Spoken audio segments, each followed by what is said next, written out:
All right. Yo, what's up, guys? Original OC here with you on the Original OC channel.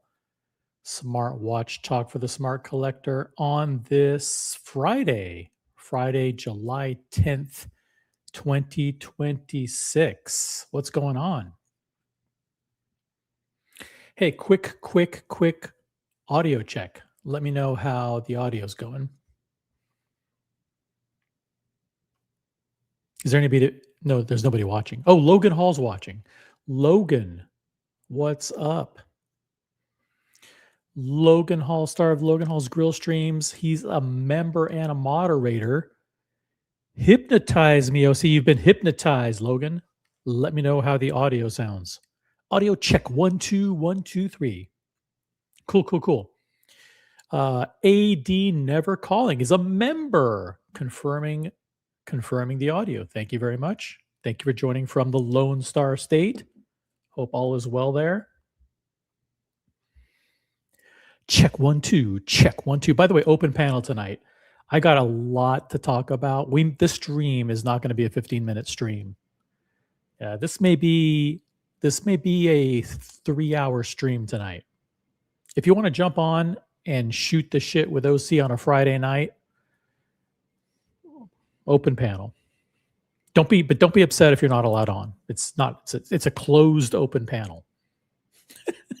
It's an open panel for people who are approved to be on the panel. Don't be upset if you're not allowed on. It's a closed panel is what I'm trying to say. What do you want me to do? It's hard running a channel, guys. It's hard the politics. The politics are tough. Got to be diplomatic. Anyway, I want to talk a little bit. There's a huge issue going on with Hublot right now. It looks as though Nico Leonard is in a public spat with Hublot CEO Julien Tournard in a very bitter and nasty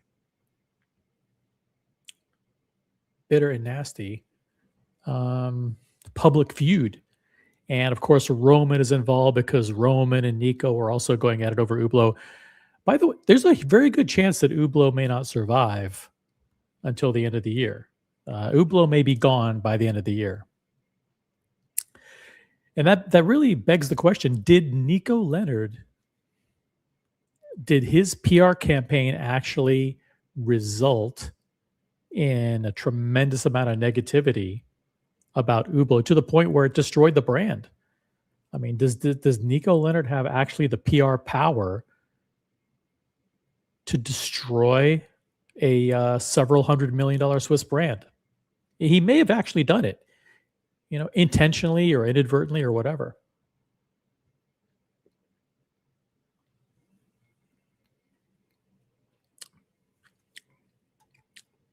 Dr. Pepper's zero sugar. By the way, also, these I'm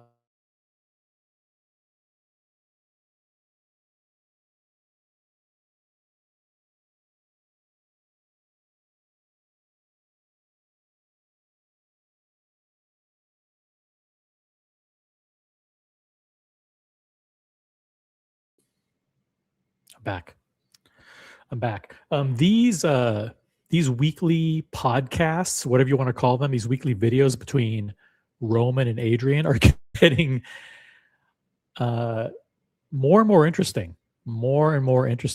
The audience is almost non-existent for these videos, and it's become a topic that they're actually discussing. They're actually now discussing why their own podcast has no ratings. I mean, I talked about this a couple of days ago, but this channel, this Roman Sharf channel, has 500,000 subscribers. Okay, and when they put out a video, they barely get a couple of thousand views. I mean, their audience has completely evaporated. And I was talking about this. It's not just these big watch channels, but it's the live streamers too. It seems like all the live streamers that we've come to know and love have imploded. their audiences have shrunk to almost nothing. This channel, it's lucky if I get 7 viewers. That's a good night. On a Friday night, 7 viewers, that's a success. That shows you how the watch YouTube space has it's completely evaporated.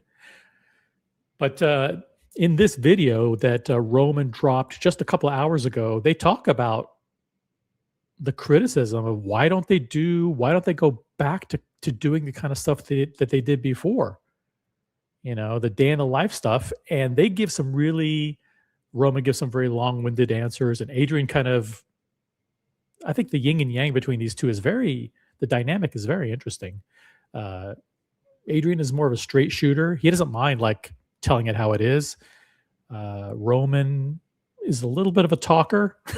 If you didn't already know that, he'll take 6 minutes to explain something that could be explained in 4 seconds.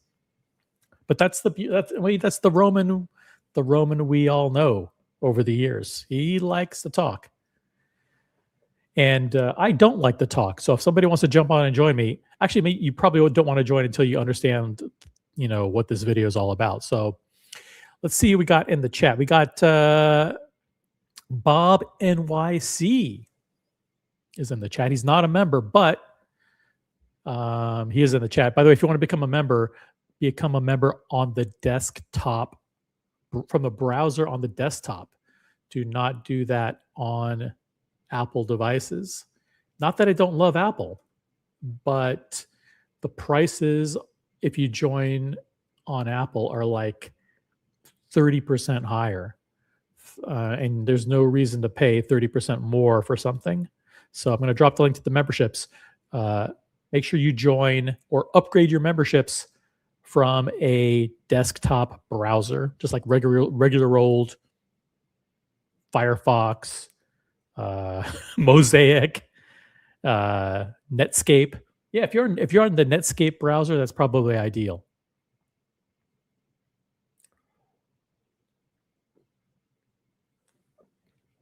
Got myself. This is Bob NYC. For those of you who are listening to this while you're driving, if you're on the road, you're on a long road trip, you're on the West Coast, maybe it's 9 o'clock at night, you're driving home from work or whatever on a Friday, you're listening to the original OC channel in the car. You can't see the chat. I'll tell you what's going on. Bob NYC says, I got myself a Rolex Z Blue Milgauss last week.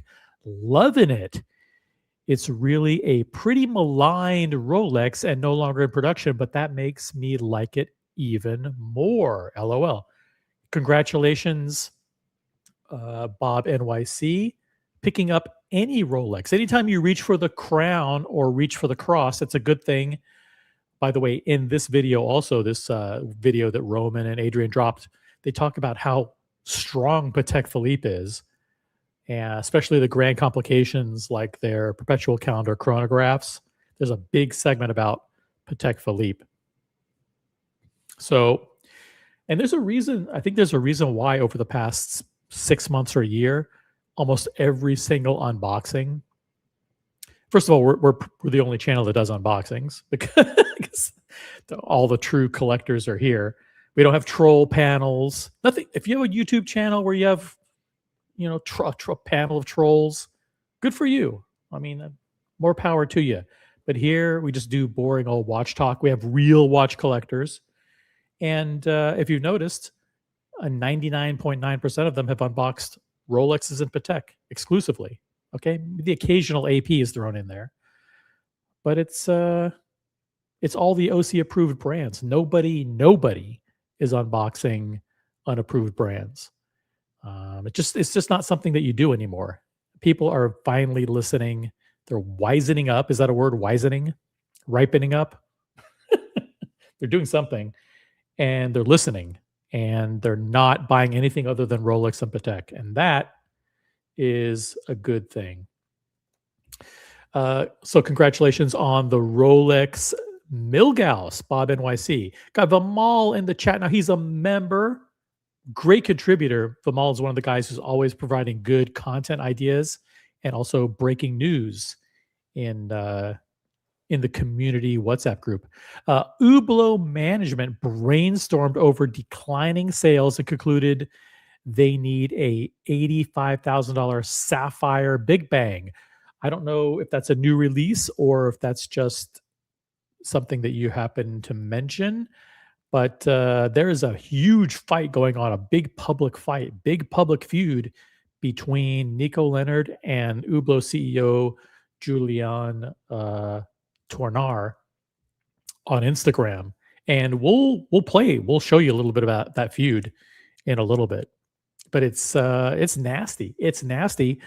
And it shows how powerful Nico is in this space, that basically he put a spotlight on Hublot, and a spotlight that highlighted Hublot's negative characteristics, and it's a snowball effect. Hublot, I don't think Hublot's going to recover from this. I just don't think they are. We got Lucky Bastard in the chat. Is this the late show? Yeah, this is OC After Dark. OC After Dark. Lucky Bastard joining us from the city of brotherly love. What's up? Bruce G's in the chat. What's up, Bruce G? Member of the OC channel. You've got a star next to a name. If you got a star next to your name, also click on the currency icon. You may have free member milestone chats. Use your July free member milestone chats, guys. Bruce G says, still like the all ceramic 40 millimeter Hublot on the secondary. I know you do, Bruce G. I know you do, but I understand why people think that that's a good deal, right? You see a watch that lists for 25,000, and you see it in secondary for 12 or 13,000, and you're like, you know what? Wow, I can get a all ceramic watch from a top 20 brand for only $12,000. There's only one problem with that. It's an Hublot. Okay, that's the problem. That's the problem with the ceramic IWC Ingenieur. It's the problem with the black ceramic Girard Perregaux Laureato. And it's the problem, even though I like the watch. You can ask Buckley. You can ask a bunch of people. When I've gone into Hublot boutiques, I actually like the Richard Orlinski ceramic Hublot. I like the Unico all ceramic watch. By the way, the all ceramic's been discontinued. I like it, but you have to ask yourself, do I like it more than a Cermet or a Bruce Wayne or a Daytona or any other watch that you can get for 15,000? The answer should be no. So even though it's a good deal, it doesn't mean it's a good purchase. So don't ever buy Hublot. The only thing worse than buying Hublot is buying Tudor.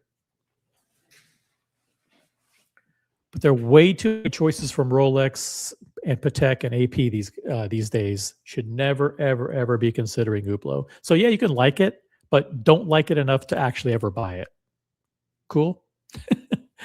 Thanks, Bruce G, for the comment. Got Leo in the chat. Yo, Leo05. He's a member of the channel. Evening OC in chat. What's up, Leo? Good to see you here. Ooh, look at this. Approved brand unboxing on the OC channel. Sorry. I would say when you have an approved brand unboxing, you come to the OC channel. Unapproved brand unboxing. Oh, the watch hangout. That's not nice. They do a good show over there. They don't. But the thing is, like, no one should be unboxing anything other than an OC approved brand. Okay, like, then this is not shtick. I'm not even doing shtick here. I'm not doing shtick here. I'm being serious. Do not buy an unapproved brand under any circumstances without express written permission from the original OC channel network. And we got Davey Smalls in the chat. Davey, I don't know if Davey's a troll or not. I can't remember. But as long as he's being good here, he's welcome. Hello, high value people. That's right. We have the high IQ audience. We have the smart collectors, the high value. Well, we don't have high value panelists because I'm the only person here. So in order for us to have a high value panel, we need to, at least one or two people jump on with high value to drag the average value up because I'm like mediocre value, right? Let's get to the video. I'll pause it periodically to check in on the chat. They love the Seikos over there, says Leo. Well, listen, I'm not a fan of Seiko. I'm not a fan of Grand Seiko. I'm not a fan of Casio. And I'm not a fan of G-Shock. I bought a G-Shock. I paid I think it was like $250 for it, maybe 300. How much did I pay for that? How much are Casiokes? I bought a Casioke. And maybe it was 90. I can't remember. That's the problem. I don't even know what it cost. But I would never wear it. I don't wear it. I just don't wear it. One watch I do wear, however, is Patek Philippe. That's right, baby. I've roached for the cross. Roached for the cross. That's a stainless steel deployant from Patek, the Calatrava Cross deployant. A Patek OEM black calfskin. It feels like canvas, but it's calfskin. Same strap you'd find on the 5324. I think it's the 5324, 53, one of those, 5326, the asphalt dial.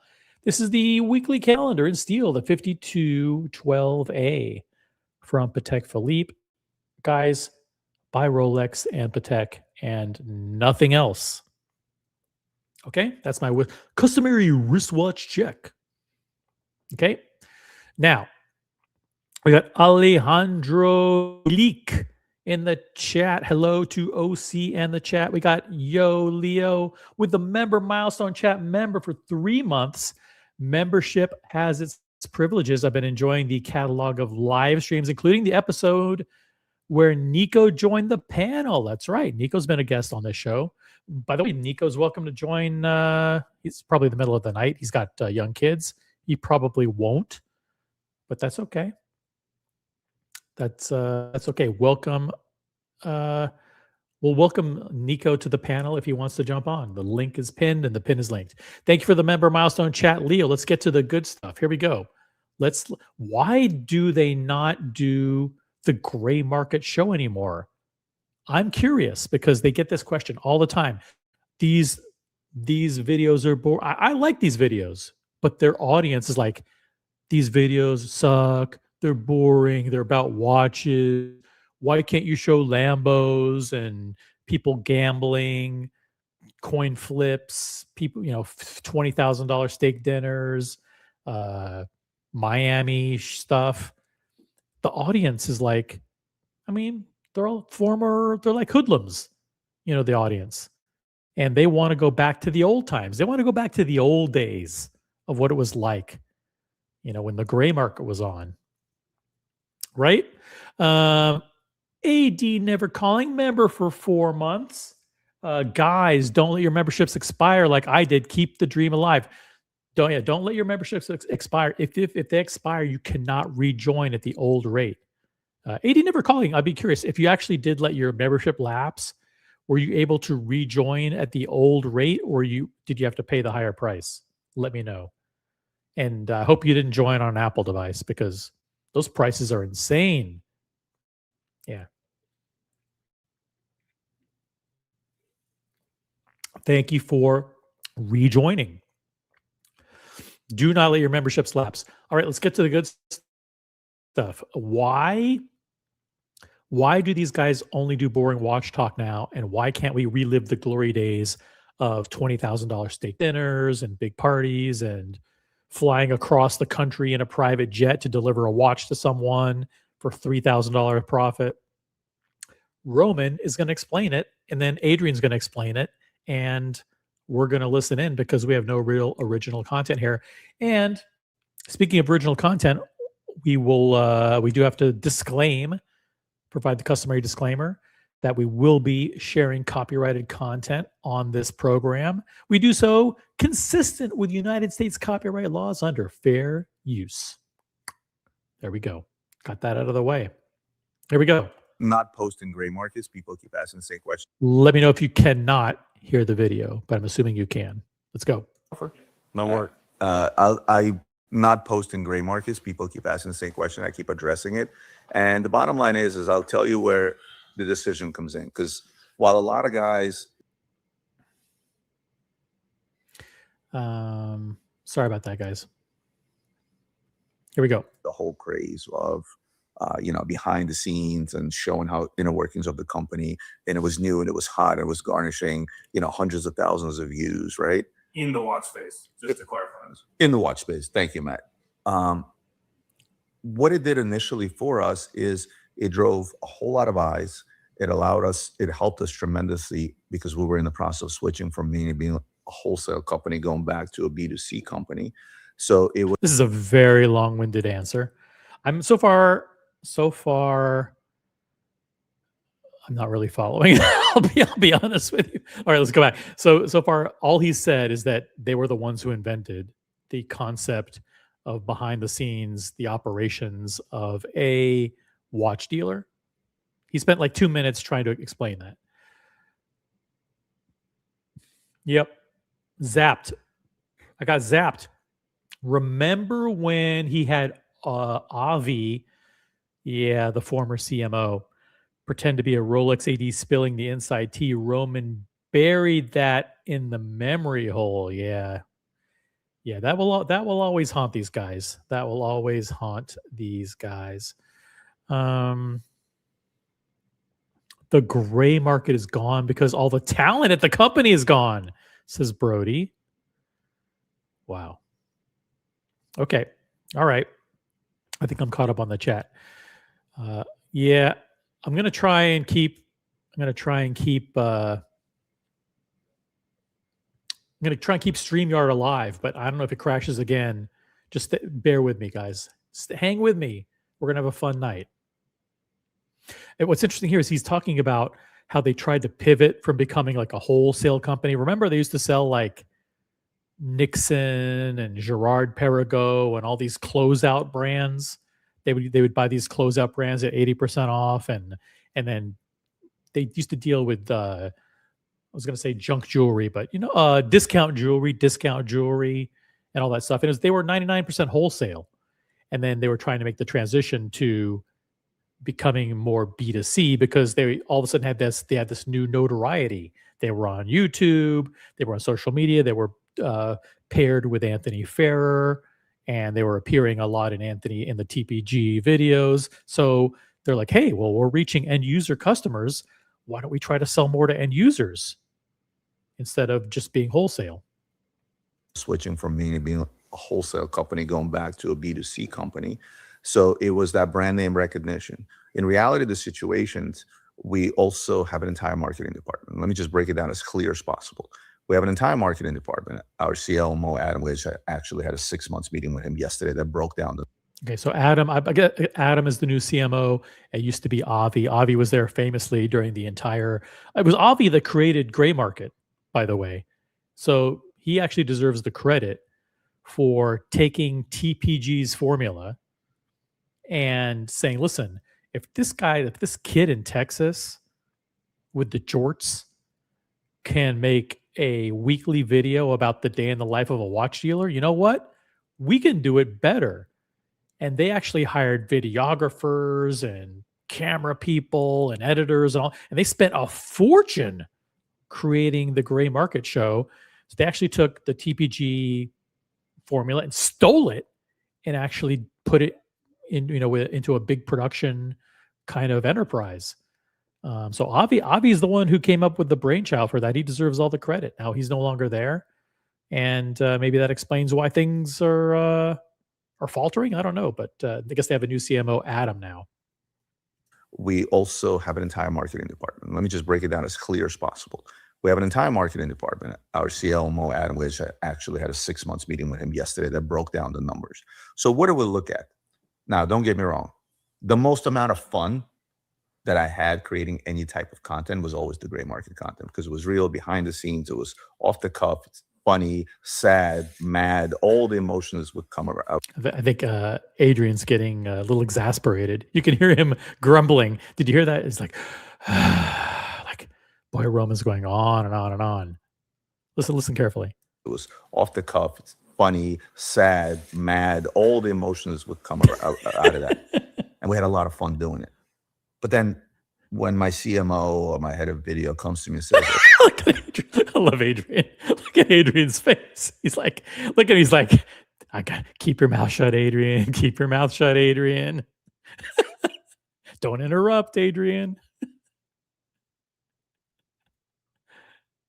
funny, sad, mad, all the emotions would come out of that. And we had a lot of fun doing it. But then when my CMO or my head of video comes to me and says, hey, Roman, here are the numbers. Here's a gray market video that is now pushing 1 million views. That's bringing a million views. Now, I don't know if he's exaggerating, but he's saying like some of the gray market weekly videos got 1 million views. Amount of follows, correct amount of eyes. Well, what happens with those eyes? We track all that, right? Because if you have a marketing department and a good CMO, he will track every single click, every single eye to go back and twinkle through the system and see, hey, did this person make it onto our website? By the way, other than the CMO, who's actually in the marketing department? Because if he's including like the videographer and the social media, you just have a social media person doing shit full time. Yep. I mean, I guess you could consider those marketing department people, but they're not Marcom. They're not marketing communications. They're not creative. I guess the social media people, they're in the modern marketing department. They're part of the creative team. Website, if they did make it to our website, how many times, how much time did they spend? Did they actually end up? Look at Adrian. Adrian's looking at his Patek Philippe on the wrist, or I don't know, he's maybe a Journe. Maybe it's Patek. I think he's wearing Patek Philippe, guys. And he's so bored. He's just looking down at the watch, going, "How many more minutes is Roman going to talk until he actually answers the question? Why aren't we doing gray market anymore?" Oh, he will track every single click, every single eye to go back and twinkle through the system and see, hey, to this. I like how Google translates that as twiggle. He'll go back and twiggle through the system. Track every single click, every single eye to go back and twinkle through the system and see, hey, did this person make it onto our website? If they did make it to our website, how many times, how much time did this? How much time is Adrian how much time is Roman going to spend? That's what Adrian's thinking right now. And did they actually end up becoming a client inquiring? The percentage of the conversion rate from an entertainment. Oh my God, this answer.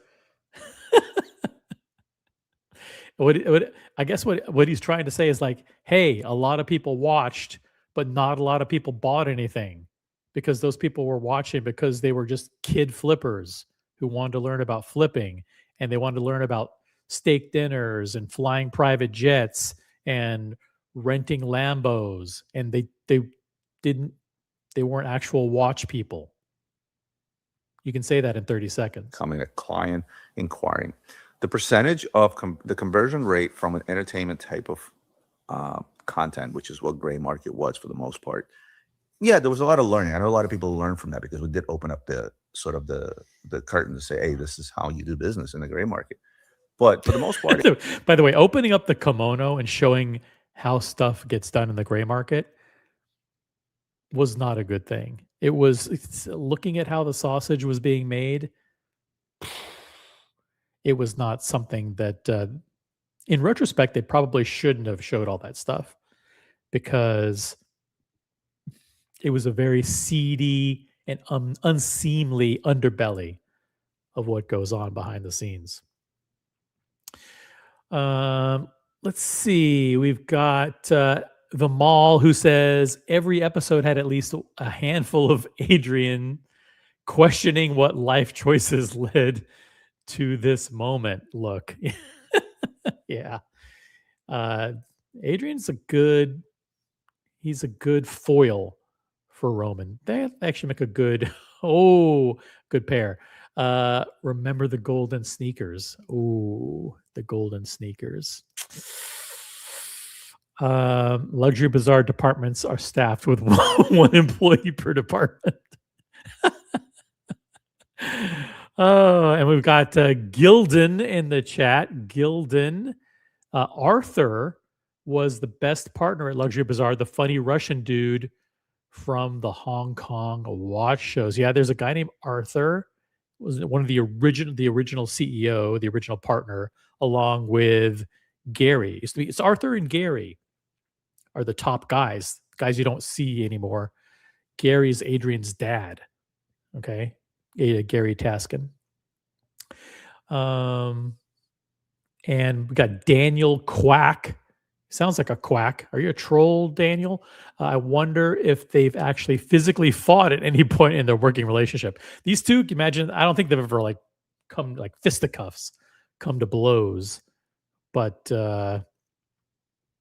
they do disagree. It's funny, these guys. They have an interesting dynamic. And they've got the Jonathan Smith in the chat too. What's up, the Jonathan Smith? It was entertainment type of content. Entertainment content has the lowest conversion rate, meaning that if you get 1 million eyes on something, out of those million eyes, a very tiny percent. We get it.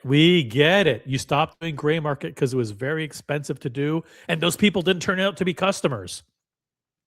But at the same time, what you were trying to do was build a brand because you were pitching reality shows to Netflix because you wanted to be a you wanted to be a superstar, you wanted to be a celebrity, and transition from watch dealer to reality star.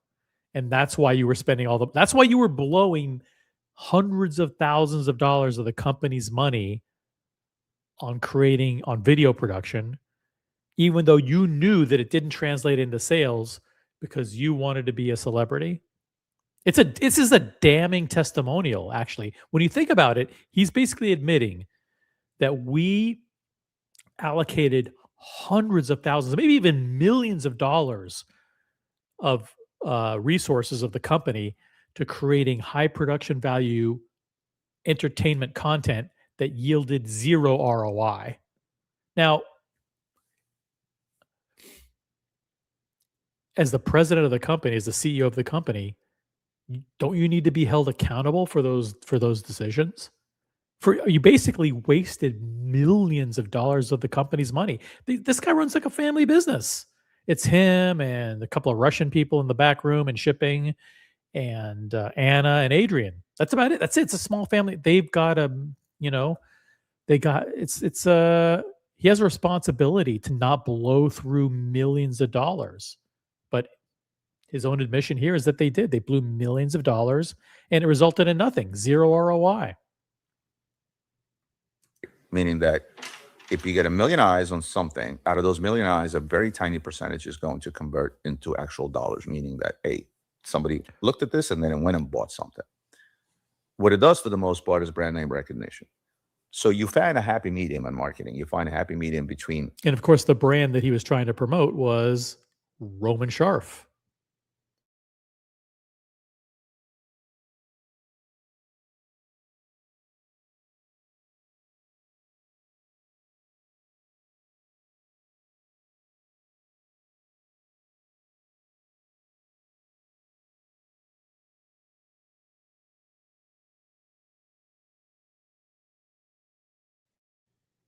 Okay, I'm back. Sorry.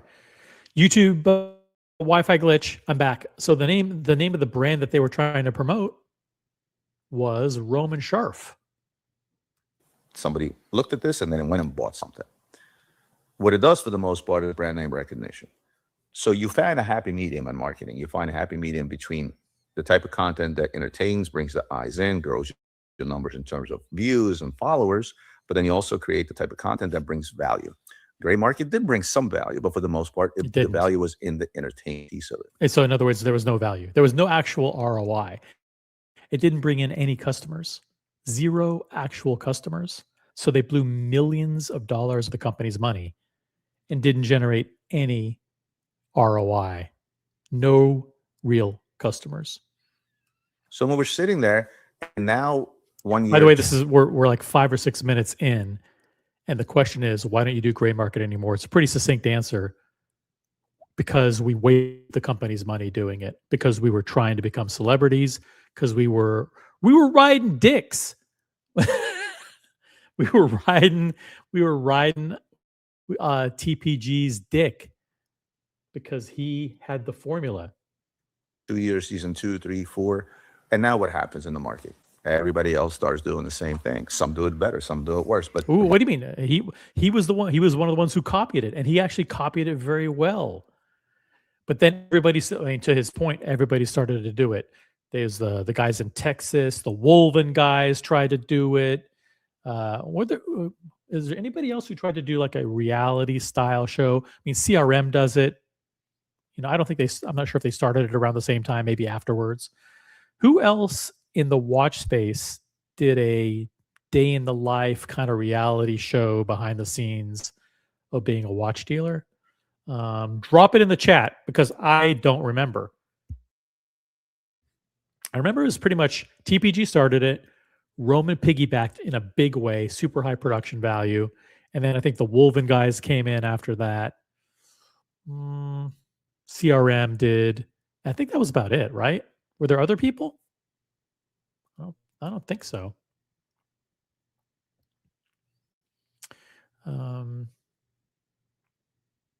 We got, by the way, Matt 9R in the chat. Matt, you're a member of the channel. Thank you for being a member. He vouched for TPG. I'll leave that comment there. Trying to get me in trouble. Get me in trouble, Matt. Thank you for the comment. Thank you for being a member. Appreciate it. All right, let's back to the action. Hopefully, Adrian's going to interject and actually help us out here because this answer is long and rambling answer, kind of like what I do. bottom line is that pool of that type of content went from here to here, resulting in what? Lower numbers, lower views, lower amounts of eyes. The cost behind producing Gary Market was the highest among anything. Of course. Let me just sit down. Like Adrian, he's checking his phone. He's like, well, this has been 7 minutes now.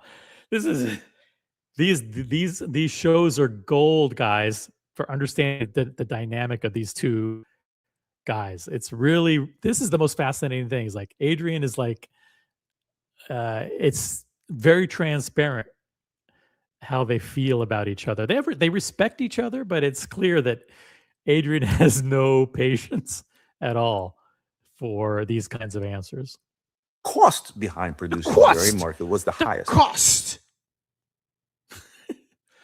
The cost. Lower views, lower amounts of eyes. The cost behind producing Gary Market was the highest among anything. The cost. Let me just sit down in the studio that we're in, but over there, Adrian's becoming exasperated.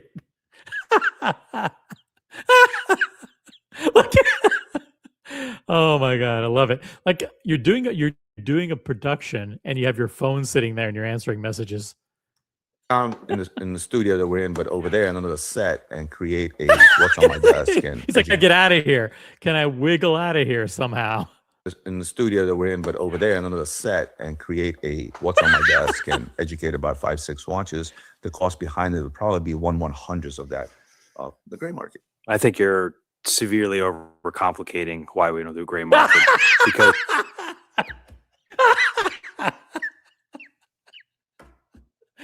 boom, Adrian. Oh, he finally had enough. 9.5 minutes later, we finally have had enough. Gray market. I think you're severely overcomplicating why we don't do gray market.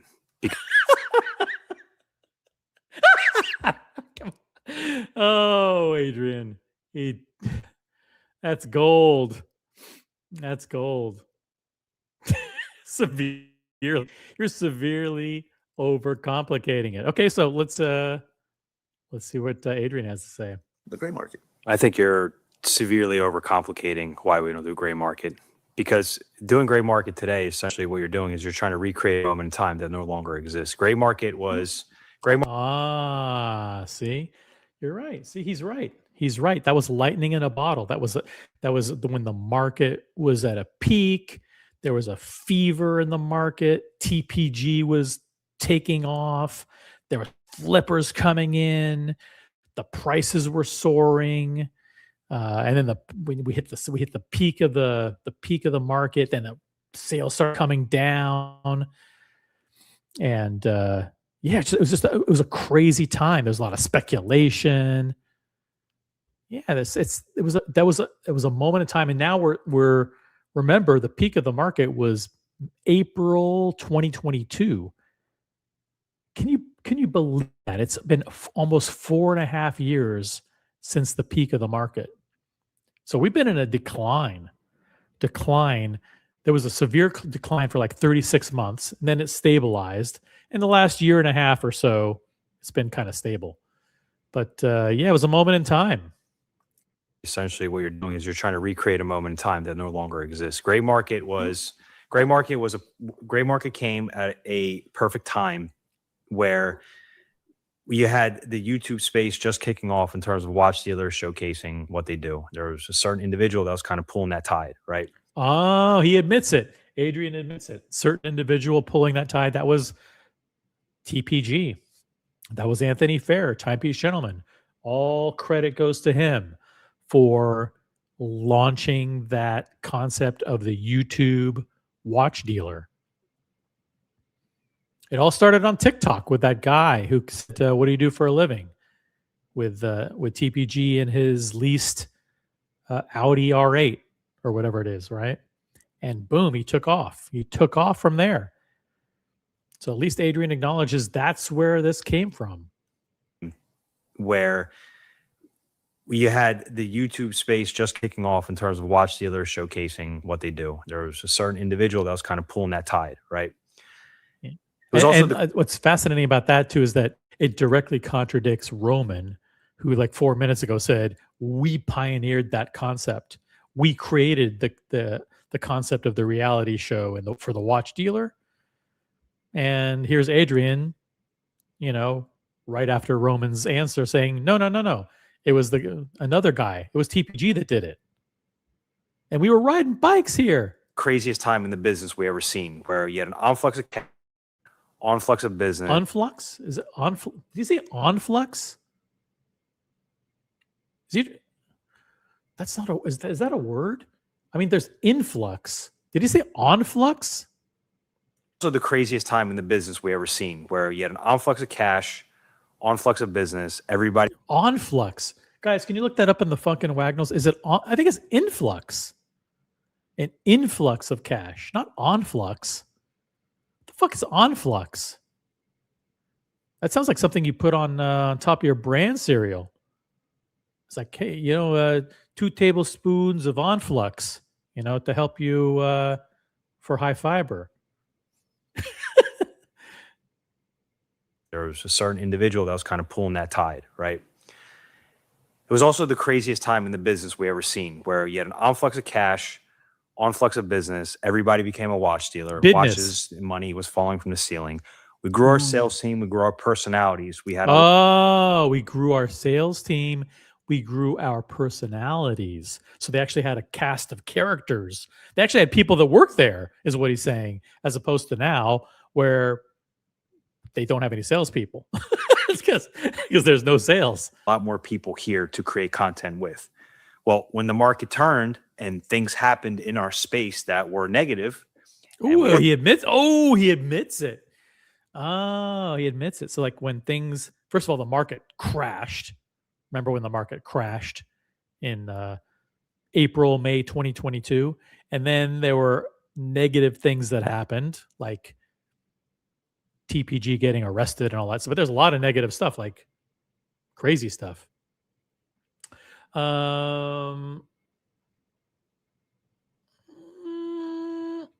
Person in the back, just drop in a private comment in the private chat.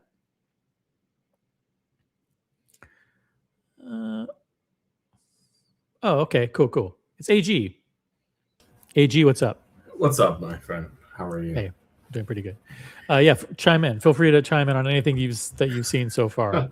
Holy shit! I mean, where can I begin? Right? They just finally discovered that they either Adrian is having an issue with the direction of where gray market's going or whatever they've been doing, but it's very, very clear that they've been inspired by a specific individual that they don't want to name, but they specifically vouch for, and allowed people to be victimized by said individuals, right? So, like, this is pageantry. This is what I see this stream and what I've been seeing from them lately. They want to limit their exposure. They don't want to give away too much of their inner workings, like people are brain dead and forgot. Well, But there's no inner workings left. I mean, there's no sales Sure. team. There's nothing to video and show.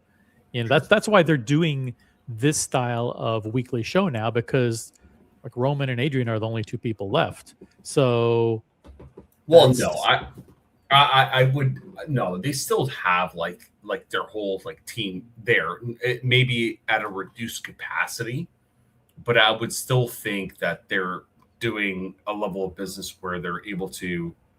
I mean, I would hope at least have a couple salespeople, right?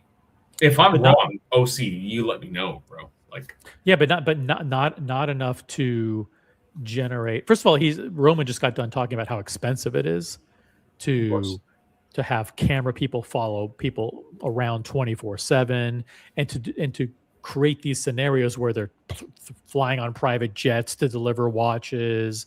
They're having these big meetups and big dinners with parties, and they're going to Poppy Steak, every weekend and stuff like that. So, and he's basically said, like, when we did all that content, we spent millions of dollars and we didn't get any results for it.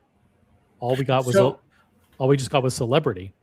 So here's what I think that he is missing the point on, right? Instead of providing a service and being that silent person in the background that provides individuals that are high net worth and are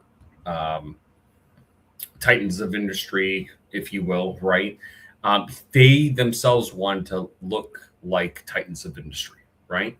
And they fizzle out after a while because, again, they can't keep up with that Instagram or social media level of privilege or just luxury, right? They can't keep up with that because that's not their norm. Well, they couldn't keep up with, because the market was crashing at that time in 2022, 2023. So it's like their business was falling fast. But even now, it's like, all right, like Adrian's not going to mention TBG. Why not? Like, they had direct. Yeah, because it doesn't Like, benefit come them. on. It doesn't benefit them to mention him by name. That just Too it's silly fucking to- bad. Yeah. I mean, Too some fucking bad. people like us remember. We don't forget. So I mean, let's hear what he has to say. Let's keep going a little bit. Go ahead. When the market turned and things happened in our space that were negative, and we We had found out salespeople. who was made of what. We found out And who we- the real salespeople were. Well, that's besides the point. Listen, What did you just say?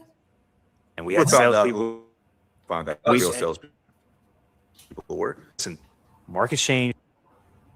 Oh, he had problems with some of the salespeople. Is that what he's saying? Who was made of what? We found out And who we- the real salespeople were. We found out who the real salespeople were. Okay, so if people weren't like pulling their weight, like obviously, all right, look, Marco probably made him so much goddamn money. It was crazy. And when Marco left, Marco left to greener pastures, right? So good for him. I think. Yeah. So in other words, they hired a bunch of salespeople, and they realized some of them could sell, some of them couldn't. And remember, at that same time, they were also doing reality show Yeah. style competitions, like help us pick our next salesperson, and they really it was a real stretch for them. Well, but not only that, I mean, like once you know how the juice is made and how it's squeezed, like you yourself can replicate it, right? As long as you're able to like provide watches to specific people or have proper marketing and that reputation, it's not like they have some sort of secret sauce. It's just pageantry, as I mentioned, right? So now it's like they're feeling the squeeze of not being as popular as they were back in the day. Well, I mean, that's business though, right? You got to adapt with the times, and you got to do what you got to do, right? Right. All right. That's besides the point. Listen, markets changed, businesses changed. Sometimes you So Adrian, whatever Roman said about the sales teams, Adrian didn't didn't care. He just dismissed that out of hand. Like that's irrelevant. Salespeople work. well, that's besides the point. Listen, markets changed, businesses changed. Sometimes you have turnover, people don't work out, and with those people leaving, you couldn't recreate that environment any longer. And we There were you doing go. shows all together. Okay. So That's so the Marco. people left That's and the Marco people- right there. Yeah. Yeah. So in other words, the personalities that we were shooting when the market tanked, we had to get rid of people, and so we don't have people that are characters anymore in our reality show. Yeah. And it didn't make sense to actually continue to do it. Any of these watch trade shows that Yeah, we we were went- that we were doing. And that's the other thing is the first thing that happens when business tanks is you chop the marketing budget. So that meant not only not spending tons of money on these video production people following you around 24/7, very, very expensive, but also meant not traveling as much. So they cut the T&E budgets. Like, you know what? We're not going to all these trade shows because remember, a lot of their content, a lot of it was them going to this Miami show, then a Las Vegas show, then a show here and a show there, traveling and bringing millions of dollars worth of inventory and walking Absolutely around right. and pretending to do these deals. Yeah. And they didn't, once they stopped doing the trade shows, so that source of content also evaporated. Yeah. No, you're It would be absolutely the was right. a big part. Yep. Go ahead. No, please go ahead. I just wanted to. Any of these watch trade shows Yeah, that we we were went doing strictly B2C. was a big part of the gray market. It was a big part. Oh, so it's Roman saying, well, that was B2C. And so in other words, once the market crashed, we had to refocus and get away from, and we weren't doing videos anymore for the end users, getting hundreds of thousands of views, even though they were generating zero ROI. Our attempt to convert the company to B2C, because again, they wanted to try and look like a 1916 company to Yeah. the analysts. They wanted to look like you're right, Watches bro. of Switzerland to No, the buddy, financial you're right. community. That actually makes sense. I mean, they've tried very, very, very hard to make it appear as that, but they just don't have the pedigree to pull it off, right? Right. So They always thought that they would be like Watches of Switzerland would buy them and 1916 company would buy them. It's like, right. no. Or No, I don't think Rolex so, would buy bro. them. I don't think so. Part Yeah, of like, us and the- dealing show. And the mention of Bucherer all the time, and this, that, and the other, and blah, Yeah, blah, blah, blah, they blah. were going It's to buy. like, They were in the running to buy Bucherer, right?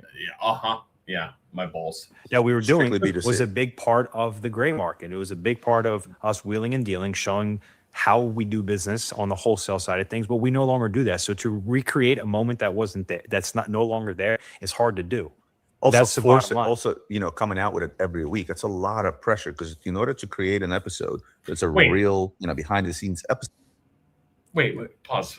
Did he say that they no longer do things at a wholesale level? I think what he means to say, I think he misspoke a little bit there. That's not no longer Okay. there, is hard to do. Also, That's the bottom line. also, coming out with it every week. It's a lot of pressure because But we no longer do that. So to wheeling and dealing, showing how we do business on the wholesale side of things, but we no longer do that. So to Meaning we no longer do lots of They wheeling and modified dealing. it. Okay, fair. No, Okay, I'm yeah. sorry. Yeah. create a moment that wasn't there, that's not no longer Or at there. least wheeling and dealing that would be something that would be for the public consumption. Right. So showcasing the way that you can sell and flip watches in between Exactly. people, or allowing because- people to flip watches. Yeah. Go. Yeah, and because there was no longer customers coming in, you can't show a lot of customer interactions. People selling watches, people buying watches. It's hard to do.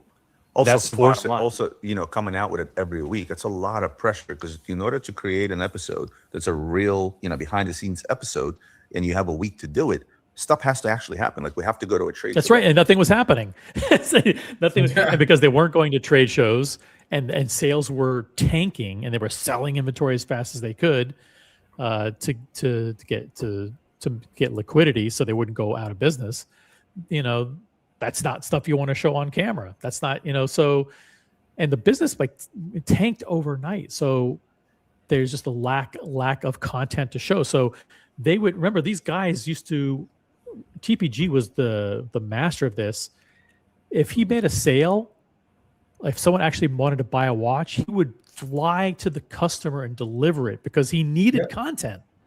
You know? No, he would. He would make it a whole like white glove experience, right, for the end user.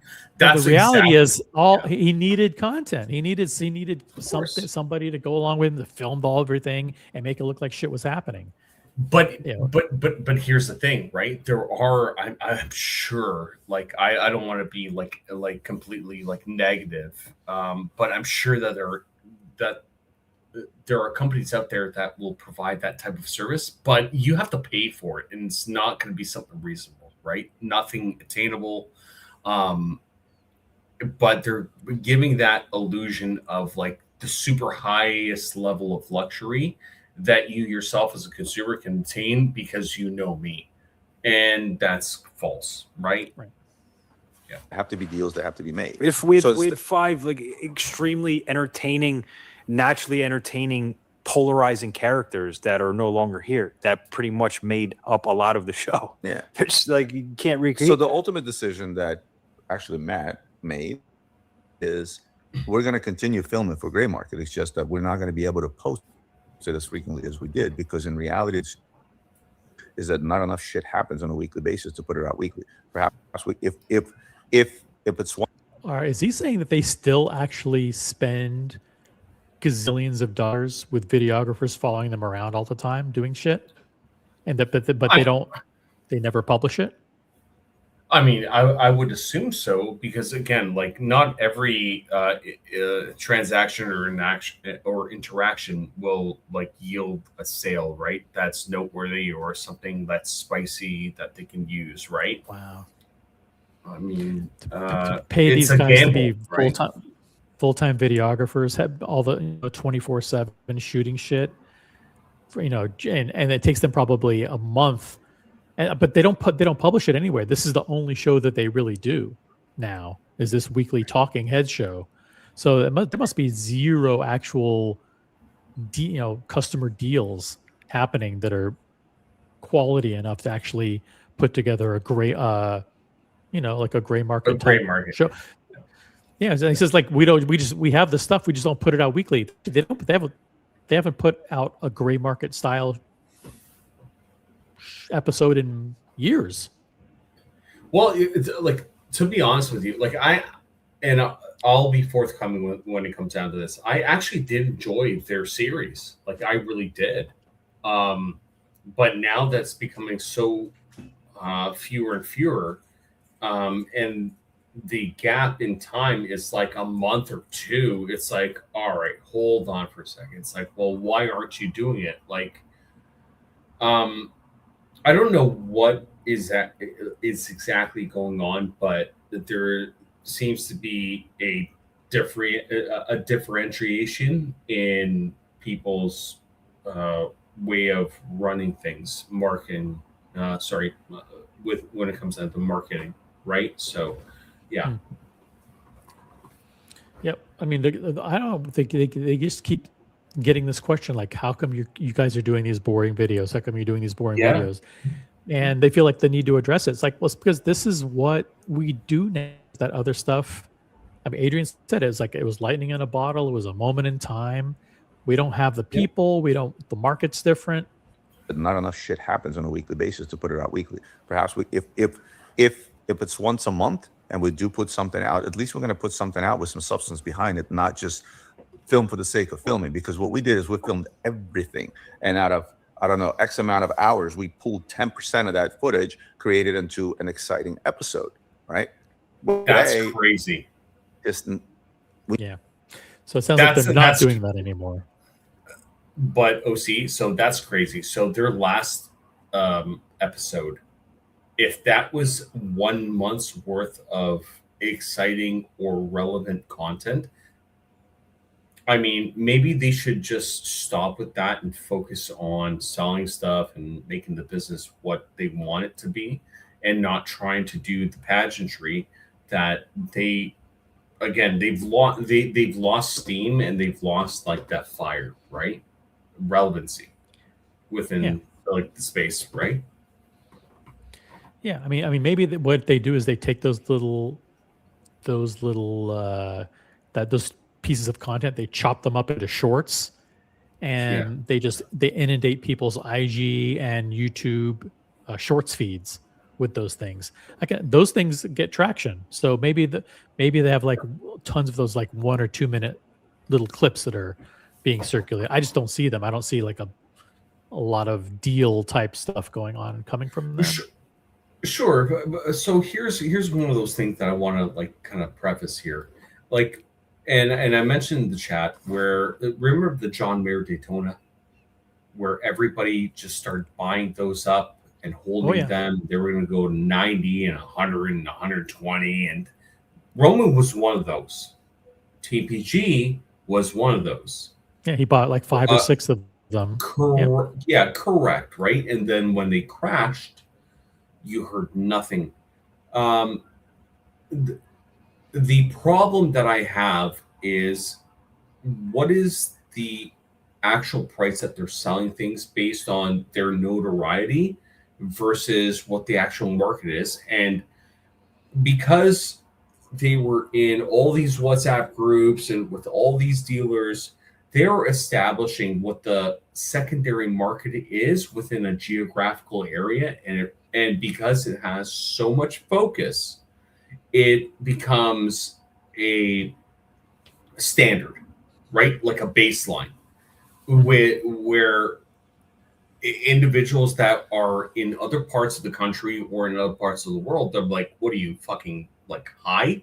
Like, that's not what it is right here where I am. What are you doing? But again, because they have that like capture of the audience, they're able to make profit. So and they have right to charge more, because they're people will pay more to buy from them. Why? For what? Like, do you get a shout out? Do you get a ball wash? What? A little bit of that. Plus, they're buying from a celebrity dealer, so they Yeah. No, so I get it. Hey, well, people bought from TPG. I mean, people buy from these. People buy from resources that they see on Instagram. They want to be linked like specifically to people that are of influence, that are of like the community, that are notable, right? So it's a bit of an ego thing and like a positional thing. I get it. Yeah, and that's a wrong way to buy a watch. Why would you spend money like that? I mean, there's not well. I mean, there's good people that do it, and there's good people that leverage social media and YouTube, and there are different. I mean, there's all kinds of people that do it. So, for example, you have a European watch company. You have maybe Eric Wind Vintage. You have the guy Menta Watches. You have Luxury Bazaar. You have Watch Eric. You have a whole spectrum of people. You have Collectability, John Reardon. Okay, so a guy who's complete beyond reproach, with integrity and credibility in the market. And if he does a video, it's like one of those boring educational videos. So these dealers use social media to get their word out, to educate. And then at some point in time, when you think of buying a vintage Patek or a vintage Rolex or whatever, hopefully those people come to mind, and they're able to scale their business bigger that way because they have a media presence. I mean, sure, but the end consumer doesn't think that way unless they're like a full-fledged like like enthusiast, right? I think Well, if you're talking about the people who don't consume social media, yeah, they're going to go to their regular sources. But for those of it that do consume social media, I mean, who do you think? I mean, who do you think of when you think of buying a pre-owned Rolex? You think of David SW, right? You think about Bob's watches, the guy, the big guys who advertise and who have a big presence. Yeah, no, that's fair to say. No, that's fair to say. What's up, Enrique Pena? Good to see you in the chat. All right, keep going. I'll be right back, brother. Need more time for I that gotta- stuff to happen in order to pull the cool moments out and put something together that's actually going to be entertaining the likes of what it was. We don't want to force what doesn't exist. Yes. We don't want to. Well, Matt just said it. I We know if don't you want to we don't want to create stories. We just want to let them happen organically, which is a way different than what they used to do when you used to go out of your way to proactively create circumstances and situations. And I'm not saying they faked the stuff, but they just went out of their way to make situations happen. They came out, they had all kinds of crazy stuff back in the heyday. Of course, the Avi, the fake Rolex dealer, was one of them. Doing the crazy charts where they showed Hulks and Batmans going up when the market was tanking. That was another one. They've definitely been, at the forefront of over creating content just to create content. And they don't need to do that anymore. Yeah, we don't want to force recreate what something doesn't that's not exist. there. What we don't want to force what doesn't exist. You got to know when your cool stops. You got to know. There was a very when interesting you're cool. individual that I can't. Again, this is like the one thing about gray market that always drove me crazy was that, especially a lot of the stuff that I was involved in, could not be shown on camera. Yeah. Clients could not be disclosed. The situations and deals out could not be disclosed. So here's a very, very interesting client that I was just talking to the other day, and one of the things that he said to me is like I know where my cool stops, and that hit me. I'm like, holy shit, that's like exactly gray market, right? Like, See, where they should, in other words, we should have known when to stop at the peak and to not keep going and going. They went on for 4 years, 4 seasons. that's why Zeppelin will never go back on tour. The whole world wants Zeppelin to go back on tour, but they're like, we can't recreate that magic. We are not 20, 30 years old again. How old Hey, are Bon Jovi's back. Bon Jovi's back after throat surgery. They're old. They're in their 80s, right? Yeah. They're not the same Zeppelin. The voices aren't the same. The energy's not the same. Like they're not going to try to recreate something that's just past. People ask for. I'm not comparing. By the way, I'm not comparing Luxury as part of Led Zeppelin. Yeah, that's not. But, that's going to be the next comment. Oh, they didn't hear Led Zeppelin. People ask constantly for gray market to come back. Yeah. I don't think they realize if I were to walk around this office and film like We're how I busy. used to when I started, it won't be the same. They don't want what they think they want. Audience doesn't want what they think they want.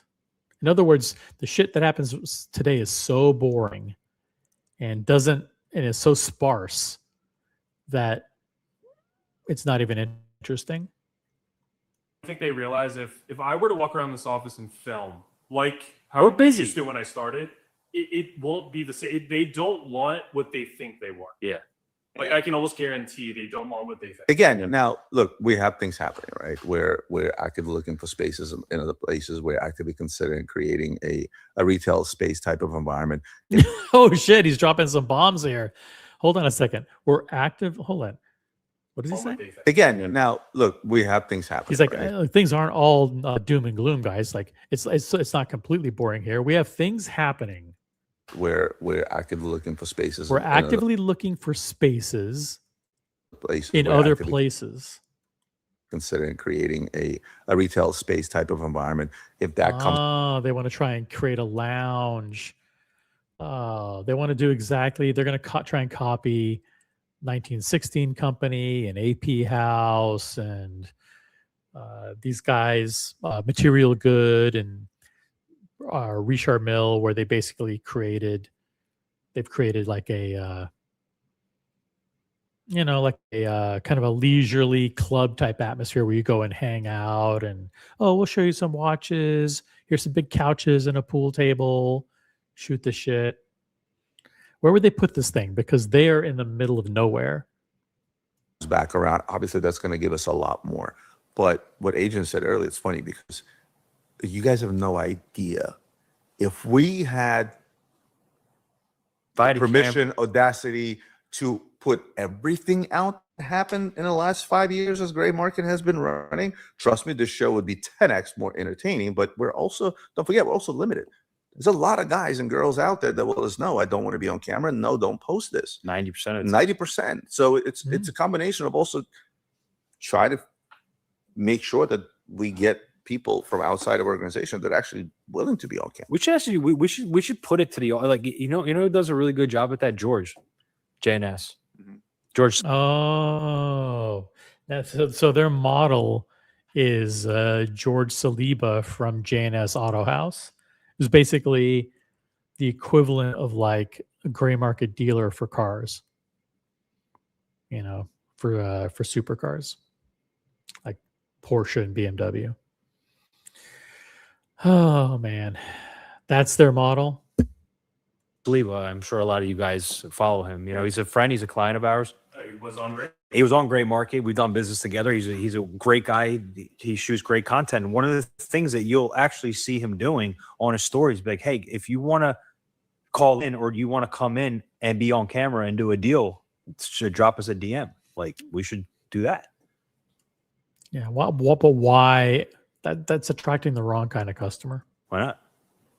People want to be on. Some people want to be. If you ask them, they want to be on camera. They want to. If you want to be on camera, this is like it's encouraging people to bring in. A lot of these guys do it. Hey, if you have a counterfeit watch, bring it in, and we'll authenticate it on camera, so we can create content. Yeah. Can we go back to what you brought up based on a comment, and we almost forgot? Price versus service. What? Yes. And explain that first. Price. You think price Yes. wins? Price wins. See, what I like to, I guess my wishful side of me says But- that but- service should win. All right, so that was that. Let me see what else there is about. Anything else in this episode that's worth covering here?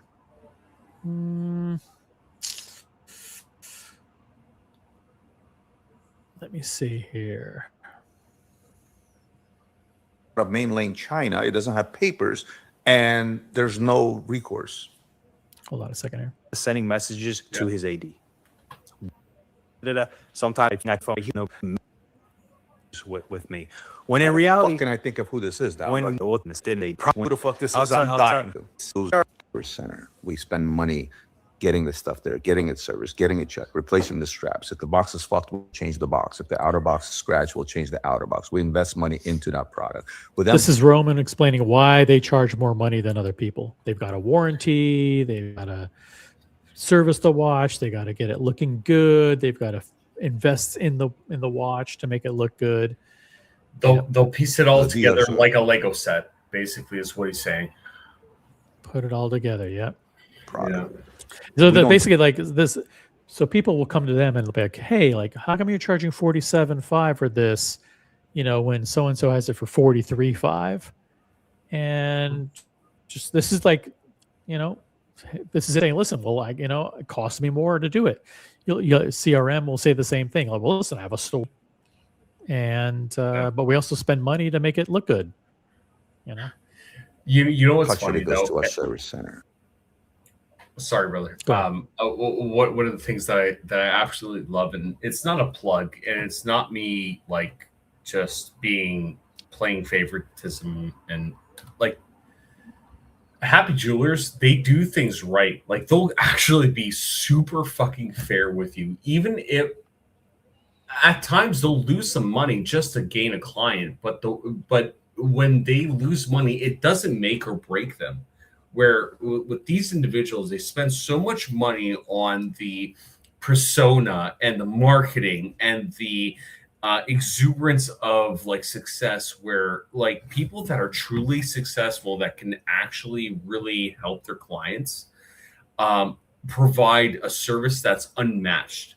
So just because they don't do the same shtick that's going out there, that's been the standard since pandemic and now, doesn't mean that they are any less reputable.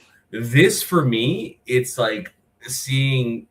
I would never do business with Luxury Bazaar. I'm just telling you, flat out.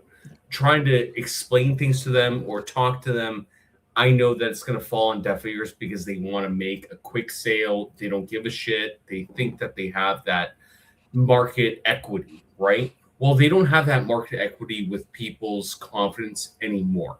That's my personal view. Your personal opinion is on the record. We spend money getting the stuff there, getting it serviced, getting it checked, replacing the straps. If the box is fucked, we're going to change the box. If the outer box is scratched, we'll change the outer box. We invest money into that product. We then put it out at a price and try to be competitive. It's difficult to be competitive sometimes with guys that just go out there, buy the stuff on the street, throw it up online as is, and sell it. And that's a fair point, because a lot of what the gray market is these days is people sourcing watches, not checking it, not authenticating it, not knowing what's inside it, and just passing it off to you. But a lot of these guys do that. Even like I was watching CRM today, and it's like anybody that comes in that requests a watch, they'll be like, "Oh yeah, we'll source it for you," and they start scrolling through dealer chats, and they say, "Oh, I'll pick one." They don't know what that watch is going to be like when they get it. Are they? Do like that guy in Pennsylvania, Peter Piccolo guy. I mean, he actually, when he gets the watch, he looks at it, and he's like, "Oh shit, this isn't any good. I can't give this to my client." But there are too many guys that just say, "Oh, I'll just source it." The watch comes in, they don't even check, they don't even open it up. They just like take it from one envelope, put it in another envelope, and say, "Oh, here it is," and send it along. And that's that's what you end up with, watches that are Franken watches, counterfeit watches, all kinds of crazy stuff. Of course. I mean, and listen, we have a good. This goes back to. Sorry, we have a good friend, Alex, that's in the UK. That he'll tell you like flat out if something is on or off about a watch, right? So you're hoping to have that same level of professionalism and trust in a person that you're bringing a watch to or buying a watch from, right? Peter Piccolino, a lot of people don't like him. I mean, he calls things out. Again, like he's a watchmaker in training or whatever it is, but again, like you're buying the seller, right? First and foremost, and you're buying the watch. You're not buying it to buy something to turn a profit. I mean, I hope not, because that would be a poor decision, right? But yeah, just what you said about the online sales and deals, I agree, right? Yep. Oh, you should service your watch every 5 years. There's watches out there that'll keep on ticking for 20 years with service. But bottom line is that we always say, well, what would you rather have, that or a watch that's an unknown? A watch that hasn't been opened, why the parts weren't checked, and so on and so forth. And it comes down where the price will have the upper hand because there's 8 guys that wouldn't care. Say, I'll take the watch as is. I just want it to be. And the watch customer is the guilty one. It's we who are the guilty ones, who are the price sensitive shoppers, who will compare a dealer who spends the time to open the watch, check the watch, service it, polish it, do whatever it takes to get it up to snuff, and compare that to the guy who does nothing and say, "Oh, well, how come your price isn't low like that?" And a lot of people will go with the lower price guy. Unfortunately, I mean, look, I mean, if you know that you're solid with a seller, right, and they do their due diligence, wouldn't it be reasonable, if you're spending this amount of money for a luxury timepiece, to be faithful in your purchase, but also know where that watch is coming from? That due diligence that it goes through, you want to make sure that it's solid, right? Not iffy. So if sometimes you have to pay like $2,000-3,000 more, I don't mind. But are we paying for Roman's overhead? Like, come on, like $3,000, $4,000, $5,000, $6,000 above market. Why? Because he says it's coming from him. Again, this is that whole branding like nonsense, right? Well, people will pay the 3,000 or 4,000 more for other branding. Maybe you won't do it for Luxury Bazaar branding, but there's an experience that comes with buying from X, Y, or Z that certain people value. 100%. Based Yes, on- 100%. Yeah. All right, let's keep going. As possible. I won't pay an extra $1,000 on this Rolex because even though you guys serviced and polished, yours looks like, I'm going to beat it up anyway.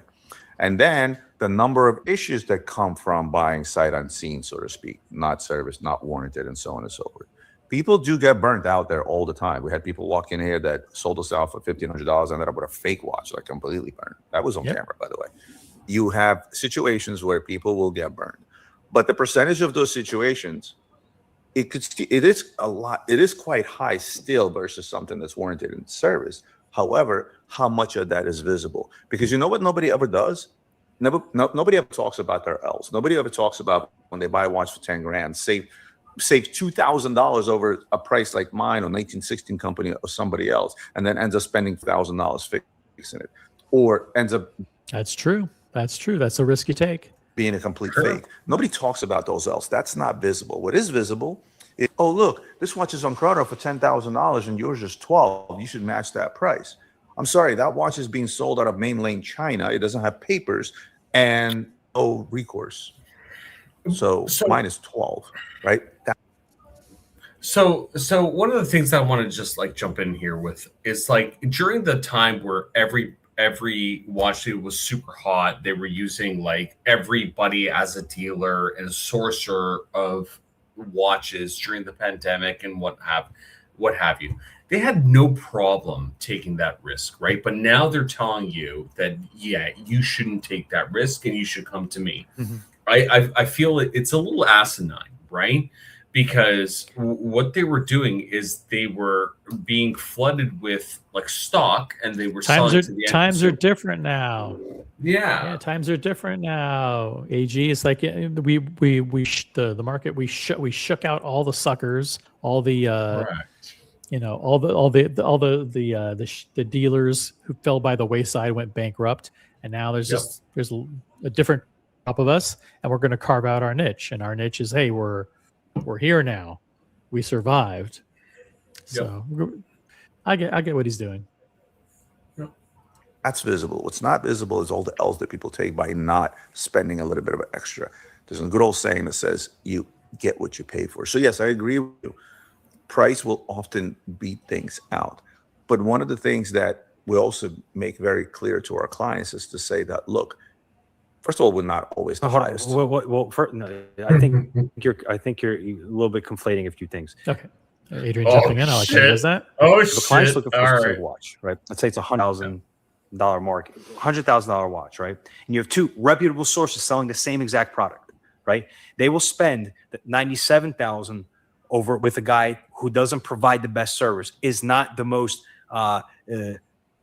doesn't answer him as often. They will try to save that $3,000 versus a guy that goes above and beyond. I am telling you the majority of the time, and it's a shame. And I'm not telling people to choose one or the other. I'm saying on average, especially with the razor thin margin industry that we're in, the guy would People rather will sell you out. They will they I will think save, that's my biggest pet peeve. they will save 2 or 3% or 5% just because it's a little bit cheaper. How many times have you run into that? I don't think that this is the case, man, and I don't think that things are that razor thin that they will add the expense of flying and whining and dining and this, that, and the other just to make one sale. That's bullshit. That's complete bullshit. There's no way, because when they buy watches, they'll buy it for like 10 to 15% below the asking price. So they have such a healthy margin that, again, like it, I still wouldn't see, unless it's like $100,000 to $200,000, where it makes sense, but not on an individual watch where a lot of people get stuck on, hey, this is what they're going to do for me. And then they get disappointed, right? Because they're talking in hyperboles now, like high level. Adrian's point is that if the watch is being equal, you're buying a 5711, it's the same year, same conditions, same box and papers, maybe even the same source, Sure. and you have two dealers who are going to source that watch for you.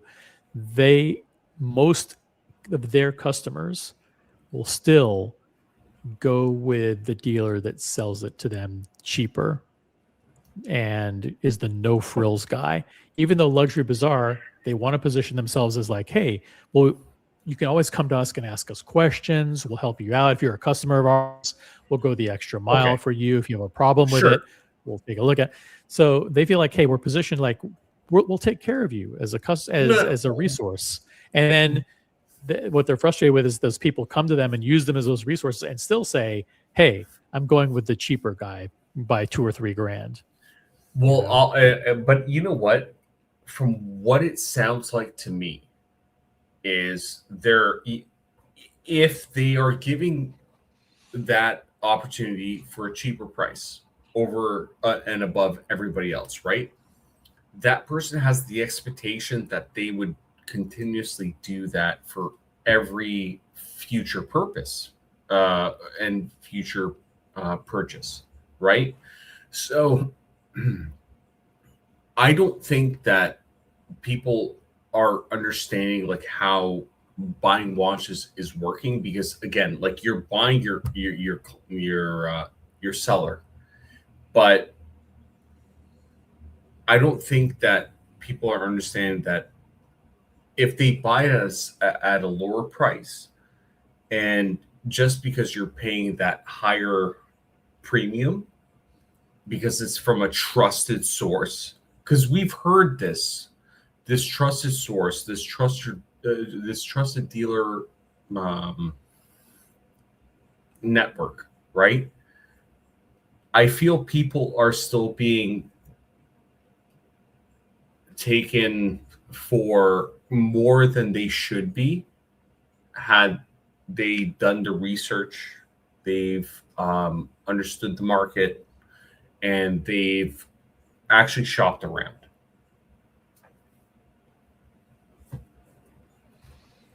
Okay. I'm not following you, but it's late, so Sorry, my brain may not be working. No. If you understand what AG was saying, type something in the chat. You just told me about a situation with a very old, which, by the way, I told you about this guy for years, about the 5980 situation that you were telling me. Why don't you tell that story? Guy, I know. Okay, this will be good. I like people who buy Pateks, because if you're buying a Patek, you're spending a lot of money. So that can be a good story. Basement bought a couple of things for me. His brother bought a couple of things for me. He gets a watch stolen from him. His son, who is very much like him, calls me up. He's like, Roman, I want to replace this watch for Dad. And it was needed to be older. And Stainless steel. Stainless steel. It was a 5980 that needed to be older because of around the time where his father purchased his other watch. I said, okay, sure, I'll find you. I ended up finding him the watch for $85,000. It's an odd metric. He goes, no, I need to be better. I said, listen, and I was very okay. So $85,000. That's actually a pretty good price on that watch. Those are like more like 95 or 100,000 to 110. Okay. Well, to 110. Actually, I know the guy for 20 years. I said, listen, I'm literally flipping it to you at $5 grand. My cost is 80. I'm flipping it to you for 85. It's a clean watch. It's serviced. It's working well. You're not gonna have an issue with it. You can just take it off and put it right on his wrist. So in other words, Roman's saying, listen, I still want to make money on it, so I'm going to buy it at 80. I'll sell it to you at 85. That's what these guys do. But I'm going to vet it and make sure it's a good watch. It's going to have my stamp of approval. I'm going to make sure it's like polished. He's going to do the check like a Peter Piccolino check would do, to make sure like, hey, I'm going to authenticate it and do all the stuff. So, and that has a value. So I'm going to mark it up a little bit. Okay. I'm following so far. It's working well. You're not going to have an issue with it. You can just take it off and put it right on his wrist. all polished up, looks nice and pretty, like a piece of candy. No, I can buy it for cheaper. I can buy it for cheaper. I said, listen, if you can buy it for cheaper, buy it for cheaper. Comes back a couple of days later, goes, you know what? I'll take yours for 85. Oh, okay. Take yours for 85. So I love when that happens. But so in other words, he shopped. He went price shopping. Okay, and he didn't find it for cheaper. So now he comes crawling back to Roman. Okay, I'll take yours. Right. It's kind of going along what I was like referencing before, right? If they can provide something at a cheaper standpoint, they're gaining a customer even though they're losing, right? But it's that long-term kind of hook.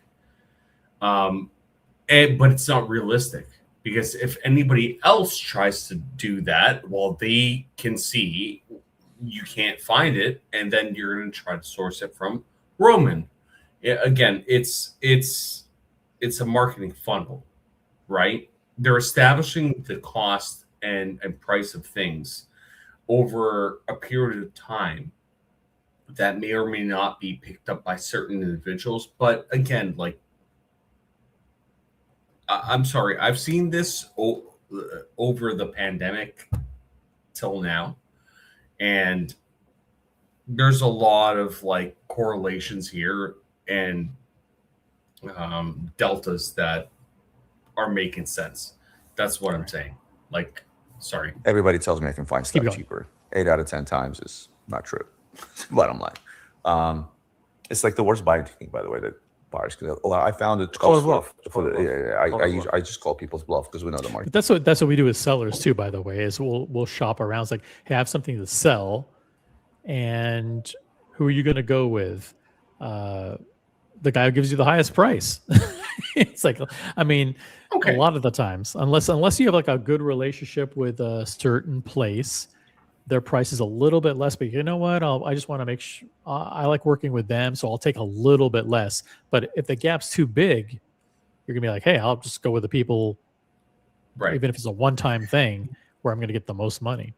Well, but hold on for a second. Exactly what Roman just said was the point that I was trying to make, right? Let's just say that I bought a watch for and I'm selling it for $73,000, right? But it's really market value much higher. I sell it for $75,000. Roman would generally ask $79,000, right? He just said, well, there's a lot of people that'll undercut it, right? Okay, cool. Does that make my watch and what I'm able to sell it, does that affect that market that he's trying to replicate? If I can sell it cheaper, I source it cheaper, that doesn't mean that, people have one source to go to. But that's what he's doing, right? That's what he's trying to allude to. It's like, oh, no, we're trusted, we do this, that, and the other. And now it's a dramatic decline, right? Okay, cool. You're welcome. Ends up calling me. It's like, I'll take it. And then literally 2 hours later, it's like, oh, never mind. Then my guy came through at 80,000, buys the watch. His father has to, I don't know, stick it to me or whatever, sends me a picture. It's like, hey, look, we got this for 80 grand. That's not cool, by the way. That's not But, cool. Like, oh, look, I got the watch. I've never seen this episode, but again, like my pattern of thinking is like, well, it's pretty similar to, it's pretty close to this, right? It's getting there. Look, I know, but he's trying to rub it in the guy's face. Like, look, you I know you wanted to sell it to me for 85. Look, I got it at 80. Yeah. Sends me a picture. It's like, hey, look, we got this for 80 grand. I look at the picture. It so happened that he sent me like a really nice picture. I guess it was out in the sun. So it was like a high resolution pic. And I go, congratulations, you played yourself. He goes, what do you mean? I'm like, that is the most beat to shit over polished watch. It looked like somebody literally middle schooler that polished that watch up. I'm like, tinfoil. I said, congratulations, you saved yourself $5,000 and you got yourself a dog ass watch. Ooh. See, and then that's what's that really frustrates them, because if somebody has a watch that they don't have, they will attack the quality of the watch that they currently have sourced, right? I mean, that's the impression that I'm getting. I'm sorry, right? Oh, this is beat the shit and this, that. No, we can source something better for you. And don't buy that. I think the thing that's Right. frustrating about these guys is that the story changes depending on the circumstances. And like if it's 85,000, but it has box and papers and it's all got all this good stuff. And then the next time they have a watch without box and papers, they go, "Oh well, box and papers doesn't mean anything. That's just something you throw in the closet. You Bullshit. shouldn't pay extra for that." It's like, it's like, I mean, depending on what, Yeah. depending on what the weather is outside, the story is completely different. It's Well, like, of course. and that's Hey. what makes it. That's what makes it like OC. like when people compare these guys to used car salesmen. I'm Yeah. not trying to say that they're like them, but that's why, because they always try to change the situation to Correct. to paint it in the most favorable light to them. It's like, oh well, pay boxes and papers that why would you pay extra for that? That just sits in the closet. I mean, the warranty's just a piece of paper. That the watch is 20 years old. The warranty's worth anyway. The papers don't mean anything, But then again, you see, if the role is reversed, and you try to sell a watch to them without box and papers, like, oh, Well, doesn't they have box and kill you. papers, They're gonna hammer you in half. They're gonna buy that watch at like 50% of the value, depending on the desperation of the seller. So here's the thing that these individuals don't want to fucking tell you, right?